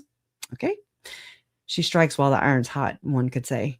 July 1st, 2023, the sentencing month and Gabby's law. So when Lori was sentenced in Idaho and Gabby Petito's law, on the day that Utah's lethality assessment, Gabby's law, went into effect, and weeks before Lori's July 31st sentencing, Griffith issued a, quote, server will be shut off ultimatum. Okay. So it's interesting how there's a lot of these things that are kind of used or appear to be, right? Or it's just some really, really big coincidences, and we're coincidence theorists, right? Just saying, those are things that, they simultaneous, and it's gross. Yeah, no, I quit using families, quit using victims, quit being a freaking grifter. Tricia Griffith. can't think of anything unless they're just, people are, having a lot of questions. And so they were saying, what they know so far, just saying there aren't any. But yeah, the statement's wonky in general, it just doesn't sound right. Thank you. You can't even, I don't have any room to talk, but damn, Stacy, you just take up real estate on the damn screen. That's it. Point. Like trying to dispel, because people are asking, and if they're trying to answer that, it is a strange way to put it. And it is not up to anybody else but the authorities to make that statement. Okay. So why don't you freaking bitch at them? Okay. They're the ones who will come out, and say something that I can understand the owner wanting to say, this isn't true, on their behalf or whatever. But yeah, law enforcement should have the final say and all that. Exactly. So but where are to they? Say, again, there are no human bones anywhere out there. Really? Really? Nobody knows that. No. And the thing is, we're not spreading a rumor. We have audio. Why? Because you said, of whoever this person is talking about bones they found. They said I think that's the audio she was referring to about Heather Daybell too. That's not being Heather Daybell's voice on the East Idaho News coverage of the Daybell property, being mowed down and those bones being found. I think, right? Does that make sense? I think I cracked the case. No, I'm kidding. They were bones. And talking about sending it to a picture, sending a picture to an anthropologist who said they saw tool marks. Okay, we are listening to that audio with our own ears. We're not making this up. Dude, we're listening to all the audio and the proof and the evidence and body cams and all the things, that have come out since your friend started her shit and exposed herself and said she had a stalker. And oh my God, we've seen evidence and we're still going over it right now, Trish. Okay, with our own ears and our own eyes. And why can't you guys admit that you lied and continue to lie? At the behest of putting an innocent woman in jail, defaming her over and over and over again. Ugh. And talking about sending it to a picture, sending a picture to an anthropologist who said they saw tool marks. Okay, we are listening to that audio with our own ears. We're not making this up. It's there. Yeah, us either. And Bipolar Express, right. She's thinking that law enforcement could not have missed anything. Again, you don't know what that person's thinking. As gruesome as this is, Tylee Ryan's remains, don't invoke her name. Little was found. Very little. And yeah. Let's see, Stella B says, my first thought when I heard they bought the place is, I wonder if they'll find the rest of her remains. Exactly. And Mountain Bee 23 says, not to question motives. She got a lot of bees. But the way like the beehive. This new owner has handled things has been off from the get-go. And I'm sorry if they'll find the rest of her remains. Just know that they don't like Lori Hillis because Lauren don't like Lori Hillis. Okay. And John had a shit fit and he threw his glasses and he was like, he's still pissed off about it. Okay. A groundswell. So that's all this is. Exactly. And Mountain Bee 23 says, not to question motives, but the way this new owner has handled things has been off from the get-go. I didn't mean to back it up. I'm sorry. That's how I feel. It sounds like they want to do the right thing. Quit acting like you care. It does. But when you're dealing with a high profile case, something any case that is known around the world, And you have victims that have been just almost destroyed by. And oh my God, just to know that this is the self-righteousness that it's so, oh my God, it pisses me off. The horrible things that have happened to their loved ones. You have to be very cautious of their feelings and take into their feelings at all turns. Okay. This house represented possible murder scene. And I call it a murder scene as far as the yard. I don't know if Tylee and JJ were murdered there. Oh I kind of think the gunshot with the raccoon. What are you even talking about, lady? I think that was Tylee. But at the very oh my God, am I tripping right now?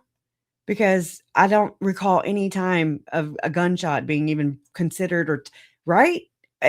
Maybe I blanked out on that part. Hold on. Was Tylee murdered? Was there a gunshot considered? Did they test a gun? Did they have those in evidence? I mean, what the hell? She just said that. I'm kind of waiting for y'all to respond. Or is she just throwing that in there as fact? Okay.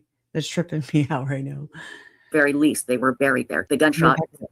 I don't know if Tylee and JJ were murdered there. I kind of think the gunshot with the raccoon, I think that was Tylee. But at the very least, they were buried there. Tylee in a horrific manner, and as well as JJ. And to say that there are no bones anywhere and to stop this rumor, I'm sorry. I hear a woman telling Nate Eaton that she's found bones, she thinks, and an anthropologist said there's tool marks on them. Yeah, I remember. Before I feel. But it was never like debated or, presented, right? I mean, as we don't know how Tylee died is what I'm at, where I'm at, my understanding.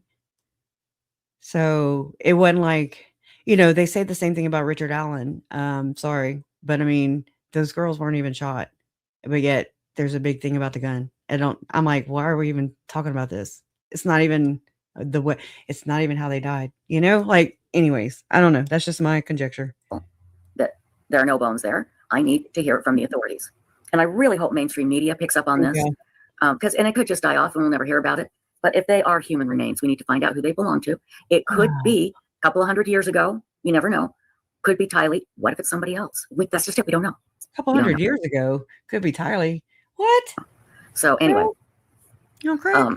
Again, until an authority looks at whatever it was that was found, I think we have a right to know because we heard a woman talking about it. That's all. All the police need to do is come out and say, yeah, those weren't bones. Thanks anyway. That's it. According to Trish, that's what she needs to remedy. Okay.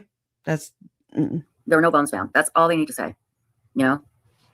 I mean, think about the lawyer. I'm sorry, the judge who said, that it sure did seem like Lauren was using a stalking injunction to silence criticism, basically. And I can't talk. I can't think of all the things, and it pisses me off because I really want to just go off. But yet she needs the police to come out and confirm or deny. And again, but this is selective for Trish and Lauren and Megan. This is all just, it has to play into their narrative, or else if you're not for us, you're against us. Okay. Because we heard a woman talking about it. That's all. All the police need to do is come out and say, yeah, those weren't bones. Thanks anyway. That's it. There were no bones found. That's all they need to say. That's it. That's it. But I don't, it's not the place for the new owner to state there are no bones, on this property. You don't know. You don't know. So anyway, that's my thoughts. Oh, exactly. Chairs, it should be pretty easy to rule out Tylee. Well, first they need to establish if they are bones. That's the thing. Okay. We need to establish if they are bones. And the only way to do that is to have somebody that knows their stuff look at them. And then the police can try and find out who they belong to. Hi, I have a story. It's good to see you. So find out if they're bones and if they're animal or human, and then, all that. Now, I don't know if this is true, but I would think they would be able to tell if the bones have been there a couple of 100 years, or if they're new, they're more than likely Tylee's. Now, can they get any DNA out of bone? I don't know. I know you can get it out of teeth. I don't know if you can get it out of old bones. I don't know. Are you ready to get it give it over to the spit and spooge place? Author them, DNA solves. Is that what you're trying to do? So you can, oh my God, for something, you know, she sits here and raves about John Benet Ramsey case. And I mean, all about endorsed, bought by, all these things by Authorum, by DNA Solves. Yet in the case, again, you know, for John Benet Ramsey, she's like, DNA doesn't matter. DNA doesn't matter. And I'm like, but it matters everywhere else. Okay. Just know that. I should. It doesn't fit in with her, what she's trying to prove, which is, she always says that Patsy Ramsey, you know, wrote the freaking ransom note. And I'm like, oh my God. So far where she wears, you know, the cues, where her breasts are, and she wore that to CrimeCon last year. And she again went up to John Ramsey again every year. I think last night I saw them stream, I saw Websleuths live last night. I want to say it was last night. And she was denying. She was like, I'm not going to it's like a response to the criticism about how it's very alarming behavior, how she's acting around and approaching alleged victims of crime. You know what I'm saying? Like, if the cops aren't digging into it, this woman just has no boundaries. She doesn't respect anybody's boundaries. And so she thinks she's entitled. That's what it appears to me to be. She thinks she's entitled to just approach John Ramsey, accuse him of all kinds of things, being a murderer, you know, and it's not her place. Like, it's not. Just like she's saying right here, you know, it's the police. It's their place to come out and confirm or deny anything. Same, sister, same. So until then, she needs to chill her tits. You know, that's my whatever. Allegedly. Ask the people at Authorum and see what they say. So Yeah, if they think they're old, they can do carbon dating to find the age. yeah, there you go. That's what I meant to say. She's so wise. Totally, you're right. I didn't even think of that. Now, this is interesting. Sue Tonarelli says, our family runs a nonprofit. Just search for this organization and it's not listed in the IRS database. Curious how long they've been active. I don't think they've been active very long at all. Yeah. And maybe that has something to do with it. Yeah, Okay. it's new. Yeah. And I believe the name of it is SJ Healing Crossroads. And again, I will put the link in the description to their Facebook page. Okay. So, and I don't think there's anything nefarious or secretive going on. I don't know. But again, that statement, it bothers me. And then I just go like, I can't remember who said it because I have COVID brain, but just a few moments ago, somebody said, you know, the way they handled this from the beginning has been iffy. And yeah, it's like, come on, think first about the families, about the victims, about the relatives of JJ and Tylee. Think about them first and talk with them, you know? So anyway. And, you want to know what they can do with old bones? Look at what they've done with like the tombs and the skeletons they found in Egypt. Those there you go. Very old. There's an example you can refer to, you know. Exactly. Yeah. And they've been able to figure out diseases that Tutankhamun had and you know, who his relatives were and all of that. Let's see. I hate chocolate. I hope you're right. I really do. And if I had to guess, I would agree with you. I hate chocolate says, I'm pretty sure Nate and Ellie are following up on this. I would agree. And yes, I did email Nate Eaton. I haven't heard back, but again, he's a busy guy. I'm not. He has a life. I don't. So, you know, that's how it goes. Okay. Let's see. HD says, if they sent the bones to an anthropologist, surely they would get a report that they could share with the public. Well, that could be. Now, when you listen to the conversation, I don't get the impression that they sent the bones. I get the impression they sent a picture. And, you know, the anthropologist is just right off, you know, top of their head is just saying, well, that kind of looks like tool marks. Maybe it's not, you know. So anyway, we don't know. We don't know if they're animal bones. We don't know how old they are. We don't know what bones they are. But everybody is saying they're not chicken bones. So anyway. I'm just reading here in chat. All right. Let's see here. Hi, Cracker Cold Case. Good to see you, my dear. Monica, hello. Bipolar Express. I have old bones. Me too. Me too. I have big many damn windows. Too many tabs open. Okay. I just saw this. I have not watched it, so we'll watch it together. But I mean, I'm looking under Megan Connors too, right? Because I mean, this was September. I'm sorry, this is May 2nd, so this is not going to have anything to do with it. My bad. No Debbie Downer now. So, all right. But I mean, she's talking about the pings. That's what FBI cast data on the morning of September 9th, 2019. I just, you know, she was communicating closely with Lauren at that time. I don't know what was passed off, but I'll look into this and then we'll look at that in the future. But back to Tricia. Oh my gosh, they're rather alarming. Oh my gosh, how many damn days did she do this? September 21st. The other one was September 23rd. Here's a September 23rd. Look like she's wearing the same thing, but I don't know. And then, I'm just trying to figure it out. And then here's September 20th. And it's all about the bones and the property. And oh my God, I'll have to sit there and pull all this shit together. It's crazy. You see? September 23rd. I feel like I'm losing myself. Shut that one. September 21st. Hold on. I'm pulling in order. September 20th. Okay, so here it'll go in this order. September 20th. September 21st. September 23rd. Okay. Damn. Crazy. It's a lot. Spunky said, they're old if they have arthritis. That's true. Very true. Oh, Little Biddle, hi, good to see you, my dear. Also, Eliza Osborne, hi, retired RN. Amy Lou is here. Okay, it's showing that there's no more references to any kind of property mentioned for Daybell. So apparently, allegedly, that might be over. And that was the 23rd. Okay, so now this is the 20th. Oh my gosh. That's Bigfoot. No, that's not. That's not right. Yeah. We can't do that. So now, here's the thing. This person said that they didn't care. Hold on. Whenever I turn the booster off, it'll kick it off for some reason. I don't know why it does that. Okay. I don't know. September 23rd. September 21st. Okay, I need to close the September 23rd, so I'll stop sharing it.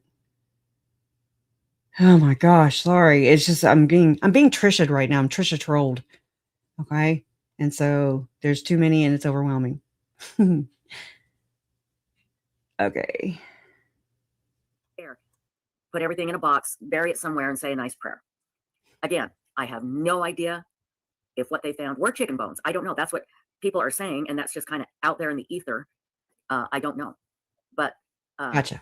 I don't know if I'd go with chicken bones. Like somebody said, maybe pets, Yeah, I could see it being pets. You would think would be destroyed or something by that time, Exactly. Lynn Gen 2 says, Lieutenant Hermosillo was there. I can't see him ignoring that. Tylee's aunt said she was a very reliable source. Mm-hmm. It was a very reliable source who told her it was chicken bones. Yeah. Well, I'm just letting you hear what is on the tape, what is on the video. Okay. And I hope to hear from Nate. This person gave it to an anthropologist and they said they saw tool marks. Again, whoever this person is, could be up in the night, could be nuts, could be everything they're saying is true. We don't know. We just don't know. So, well, okay, from what I assume from what was said, that this person did call authorities. And she said they don't care. They didn't care. They didn't care. So, you know what? I'm going to play one more time, the one with the closed. Okay, hold on. Because Janice sent me this email. And here we go. All right. This is the bone. Or whatever. Okay. I don't know. I need to know what you wrote with it because I can't see it while I have this. Okay, it says this is the pick of the bone found. And there's not much to it, right? I don't know who confirmed or denied it. I don't know. Just sharing information, right? Interesting. But thank you for sharing that with us. Let's see. Let me go back to this. Let's see how she's going to spin it now. Okay. So, and you can make some assumptions. Oh, can y'all hear it? From what this woman is saying. So here we go.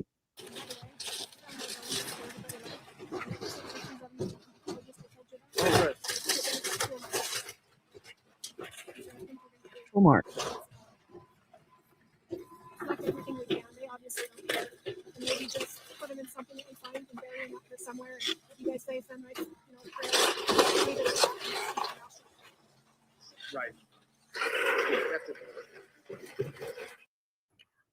I'm going to play it again, and I have to stop it because it mutes my mic once I play a video. I'm going to stop it and read it in case somebody is just listening to this and not watching. Okay, and this will be the last time I'll play it, so hang on. Oh my God. Okay, and by the way, oh crap, I can't, hold on. By the way, I found more bones after everybody left. Executive producer, man. And then I sent pictures of them to the anthropologist I told you about. And Nate Eaton says, oh, good. Sorry, we're going to have to start. It just starts over. There's nothing I can do.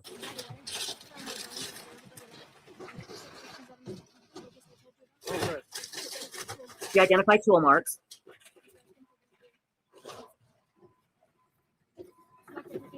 Collect everything we can. They obviously don't care. And maybe just put them in something that we find and bury them out here somewhere and let you guys say some nice, prayers and leave it at that, and keep my mouth shut. Right. Nate Eaton says, right. That's good for now. Okay. I hope you heard that because she needs a good executive producer. I do too. Just saying, somebody that can actually find the damn tabs. But okay, so I pulled this one real quick because it was last night and she was wearing her Hugh Hefner ensemble. Anyways, this is where, she talks about John Benet Ramsey case and John Ramsey and CrimeCon. So it makes me feel like the advocacy, the exposure, the talking about these things, it does help hold people accountable. And so at least we know Tricia's listening.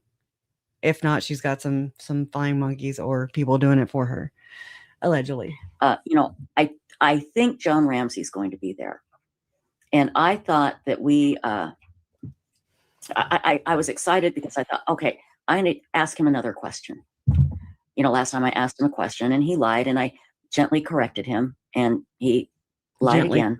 And it was gently corrected him. Okay, let me stop. It was actually a very pleasant conversation. There was nothing combative. I would never do that to a guest at CrimeCon. I would never be rude. I would never be combative. It was a very pleasant one-on-one conversation, but I've decided I'm not going to ask John Ramsey anything this year. I'm not going to talk to him. I'm not going to introduce him. Nothing. You know why? Because he's just going to lie. He's just going to lie. And we've talked about the truth here. And we've showed you the truth time and time again. And we'll do it again a couple of times this year as well in the John Benet Ramsey case. And like I've always said, I have no idea who killed John Benet. I don't know. But the one thing that the evidence has proven, and we have shown you black and white, that there was absolutely no intruder.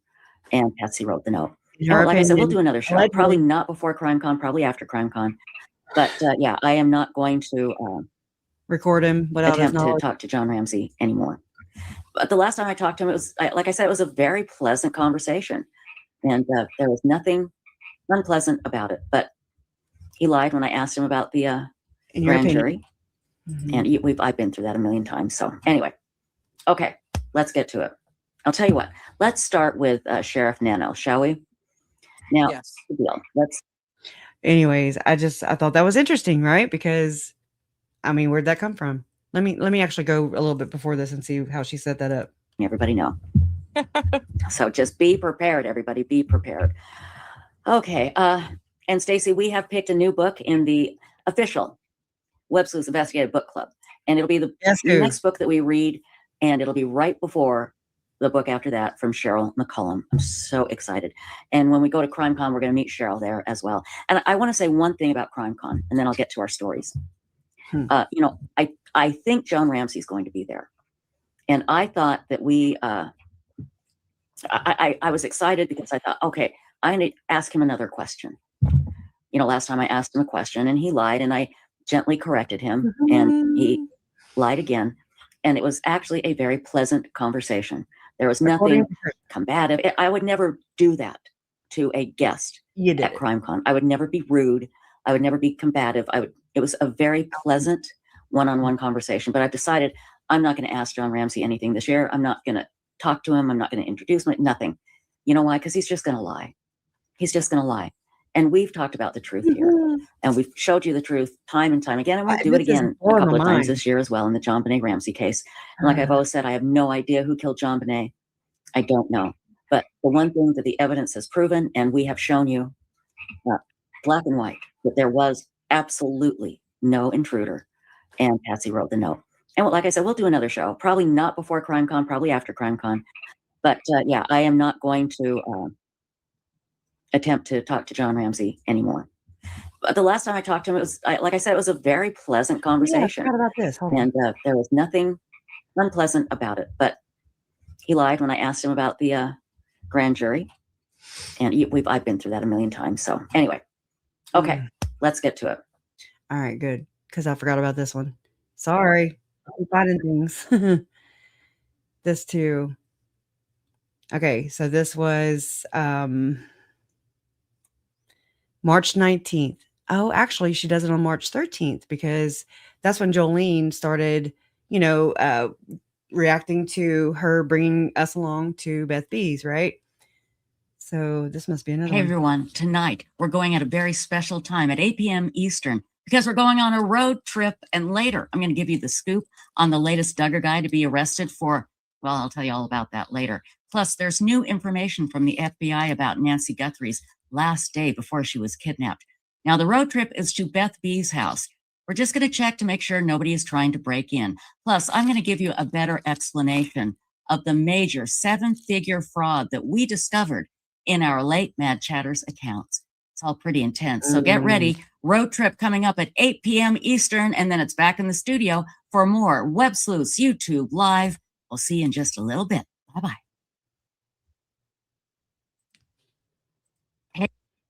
I mean, come on. She just said it all right there, too. I mean, just saying, you got to dirty delete all your things, Tricia. Okay? You can't do it half-assed. You got to do it whole-assed or not at all. Okay? We whole-assers over here. So this person's like, we are ready and waiting, beautiful lady. Field trip was fun. Luna Blue. Luna Blue. Luna Blue. Seems to me Beth B's personal business should remain that way, Arizona says, right? Laura Thomas, I'm sorry, I didn't mean to say the name, but anyways, she said, woohoo, looking forward to it. I'm sorry, I keep wanting to say names. This one says, you look wonderful as always. That necklace pops. I love road trips.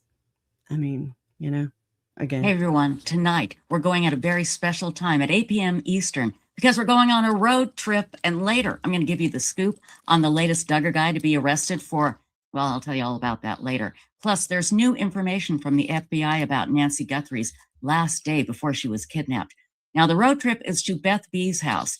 We're just going to check to make sure nobody is trying to break in. Plus, I'm going to give you a better explanation of the major 7-figure fraud that we discovered in our late Mad Chatters accounts. It's all pretty intense. So get ready. Road trip coming up at 8 p.m. Eastern, and then it's back in the studio for more Websleuths YouTube Live. We'll see you in just a little bit. Bye-bye. Oh, she's channeling her inner radio personality. Okay, let me pull this one up, and then we're almost done. We're almost done. Oh, shit. Wrong thing. No. Okay, I was about to open this live, and it was about to get really wonky. Here we go. Yeah, Beth B, that's exactly what we need. And she says, I would really like to hear some experts who look at this situation. That's what we need. We need some experts who have looked at these bones because you're right. If these are chicken bones, no one's going to mistake chicken bones for human bones, and this person. So I'm just to see a reference to Beth. Yeah, Beth B, it was just kind of interesting. And it's from the live I showed earlier, but exactly what we need. And she says, I would really like to hear some experts who look at this situation. That's what we need. We need some experts who have looked at these bones because you're right. If these are chicken bones, no one's going to mistake chicken bones for human bones, and this person. Anyway, all right. I think I'm about tapped out. What do y'all think? That's a little too much, huh? A little too much, y'all. This was crazy. Major 7-figure fraud we discovered in her accounts. Is that what she said? It is. In her accounts. Yes. I know, right? So, I mean, at least we know she's listening. At least we know she is reacting just in her own way. And that's not the first time. We know. I mean, we can tell when she brings things up and they either joke it off or they try to, well, I don't want to give away, the habits or whatever, but just saying. Here, I'll play it one more time. It is worth the play. Wrong one. Okay. StreamYard used to show it where when you're sharing the particular window. Yeah. That it shows you, like you're sharing that window. And so it has a little symbol on it, but it's starting to show every window that I show or share. So I'll have like 4 of those things. And so it really makes it confusing back here. I'm sorry. That's exactly what we need. And she says, I would really like to hear some experts who look at this situation. That's wrong thing. And then there's this one too. John Ramsey answers a couple questions. CrimeCon recap. This is when she, there's so many videos and instances of her planning to do it, to approach John Ramsey. And then she does it. And then she says she's going to share it, when she returns from CrimeCon that Monday. This is Joe Schmo right here. This was September 8th, 2025, still before the 9-hour live. I'll play a little bit of that. Until you see what is behind the selfie. And I just about died when I saw it. Let's see, is this it? Hold on. Here it is. She's like me. We slow on the handles back here. Hold on, yeah. Good night, Mom. Okay, this is some random person from CrimeCon. It's Joseph Scott Morgan and 2 people taking a selfie. But look at this sad creature way in the background. Stalker. I look like I'm standing there going, what happened? What happened? And look at what I'm wearing. You know what it looks like? Here's my problem, guys. I literally do not have a full-length mirror in my house. And I never go out. I always say I never go out. So I thought that was a cute little pink top. It looks like I'm at a barber shop and they've just given me one of those, big, aprons that they put around your neck to get a haircut is what it looks like. And I've lost a lot of weight, but it's all come from the testicular area and gone down to my gut. And I'm standing there looking like, oh, why don't they let me in? I want to play. I want to play. So I want somebody to come up with a good caption for this. What literally was happening was I had no idea they were there. And I was looking at, I'm sure, a room. I was trying to find a room. One of the rooms, like, to go to a session is what I was wandering around doing. And you can't see, but I have a big backpack on, which is why I'm kind of hunched over like a little old person because a backpack weighs like 80 pounds. And I'm wearing that goofy cowboy hat. But now I realize I need some good Playtex type things to help lift and separate and make my body a little more normal looking. I mean, I've lost like 60 pounds from 3 years ago. And that just scares the hell out of me. I look like, I can't tell if I'm stalking them. If it looks like I'm stalking them, going, what are they doing? I want to be in the picture. Why can't I be in this picture? So everybody, I want a good caption to this picture. I'm going to make a YouTube post about it. So if you go to my YouTube channel here in a little bit, you'll see it. But take a look at that, and you can email it to me if you want to put it in the comments after this video is uploaded. That's fine. Just make sure I have your email in case you win. Okay, but what would you say to this? I mean, oh my God, how can I go out of the house looking like that? It looks like she's holding a knife, somebody said. All right, one more time. We're going to take the tractor another round, okay? Let me see. It's right here. Oh, man.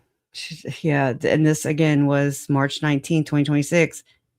March 13th is when we went on the first road trip to Beth B's house, and the one that Jolene started roasting, and then it went dark. Literally, like, Tricia privated the video while Jolene, and I was there too. I mean, while there was reaction to it. And so again, we know they watch. Hey, hit the thumbs up. And yeah. But to listen to what she says here at the very end. Hey everyone, tonight we're going at a very special time at 8 p.m. Eastern because we're going on a road trip, and later I'm going to give you the scoop on the latest Duggar guy to be arrested for. Well, I'll tell you all about that later. Plus, there's new information from the FBI about Nancy Guthrie's last day before she was kidnapped. Now, the road trip is to Beth B's house. We're just going to check to make sure nobody is trying to break in. Plus, I'm going to give you a better explanation of the major 7-figure fraud that we discovered in our late Mad Chatters accounts. It's all pretty intense. So get ready. Road trip coming up at 8 p.m. Eastern, and then it's back in the studio for more Websleuths YouTube Live. We'll see you in just a little bit. Bye-bye. Okay. So, and she also wrote it right here. She says, plus I will explain the 7-figure fraud we found in our late friend Beth B's accounts, plural accounts, that and more at 8 p.m. And I followed this link right here, but it leads me right back to here. And, hitting this one right here. How come it's not going? Oh, okay. I'm brand new. And again, latest in Nancy Guthrie's case, we're starting early at 8 p.m. Eastern for a road trip. Boy, you should turn it back on. Since you're monetized now, you'll definitely get more views. I don't know why you would, private it now. We got the gist of it, girl. I mean, you're kind of exposed. You're found out. Anyways. All right. What do y'all think? And yes, thank you, Googie. I was going to tell you, I don't have my camera turned on though, but Googie, this is not my birthday gift, she said. And thank you for the birthday gift card. I really appreciate that. And you didn't have to, but thank you. This will be my first birthday in like 3 years that has not been like steamrolled by Lori and Chad Daybell's trials, all that stuff. Lauren, the trial tourist. But yeah, so she sent me a copy of I Walked Through Fire to Get Here. Hardback. All right. So I appreciate it. We'll definitely be going through this. And so now I have 2 books from 2 different influencers / creators / what do they call themselves? Life coaches. But Megan's not a life coach, she just said. So I don't know. I wonder if it says it in this book. I wonder if she says life coach in this book. It's harder to do revisionist history in a book from a book. But anyways, it is what it is. Again, just stating the fact that, how Megan has tried to blame, or that's what it sounded like to me. And I even did the little ask thing that they offer beside, under a video now where it really is a handy dandy tool. Thank you, YouTube. But where you ask it questions and it tells you without having to assume, or, that's what it's coming back as. I don't even know how to talk about it. Apparently. Listen to me. I sound brand new. Let's see. I also found this, oh my God, this blog today on accident. I don't even know how I did it. I think what I did was I was watching Jolene's live, an old one, I say old, from a couple weeks ago, where she's talking about all the stuff with Sue Pruitt and the whole lawsuit and all that stuff. And anyway, so, I have an iPhone and you can actually use your camera to hone in on my TV. I had it playing on my TV. And so in the description box, she had the link shared there. So it'll focus in on it and I can copy and paste and, do stuff like that. And so that's what I did. And that's how I ended up on this blog post that was, I don't even know where it is right now to share with you, but it was interesting because it was like it was like a time capsule where you could they were discussing the case or the lawsuit and all the stuff happening with Websleuths back then in real time, so it's like and I mean, they have like sound clips, of each other saying things. And I'm like, oh my God, I just didn't get to really dive into it yet. And I think I sent it to Jolene too, but I'll have to remind her of that. Cause I mean, she's the perfect person to dig in and just decipher and disseminate and just blah. She's good at it. Damn. She needs to come over to true crime with her comedy ass. Okay. Anyways, that's my opinion, but, right. Ooh, hey, Mindy, we should all meet. And I'm just kidding, cause Hella lives in Australia, but anyways, yeah, that would be interesting. I wonder, what is your take on the fight with, the church and John DeLynn on his name change? Whatever, the lawsuit, like Hella said. What is that? What do you think? If you want to answer, if not, I understand. But yeah, call me. I do better when it's not just on me. But all right, guys, I guess we'll go. Whenever I get off here and go chill out, I will post the link to that blog post. Okay, I want y'all to go through it. It needs to be disseminated. It needs to be exposed. And we're sleuthers. We're sleuthers here. So, oh shit, I didn't mean to hit that. Well, ChatGPT didn't do will. $177. I don't know what that means. It does. It does. And I can tie it even to Gordon Bowen, who is the alleged Church of Satan, or the LDS Church of Satan. He's the alleged punisher in the Hamblin case. He's the one who was paid by the church back when they did the brand change, their upgrading of the brand. They changed brands, right? And so the Jesus Christ, the Christos logo that's used in the Church of Jesus Christ of Latter-day Saints logo was made by a man that's accused of being a ritual abuser, a ritual murderer. And all these are alleged, okay? I'm just saying. And he's a lot like Jody Hildebrand, and he actually was what do you call that? Tom Harrison. He met with Tom Harrison. Tom Harrison testified in this guy's divorce proceedings. I mean, this goes way, way, way, way back. Okay. Way back.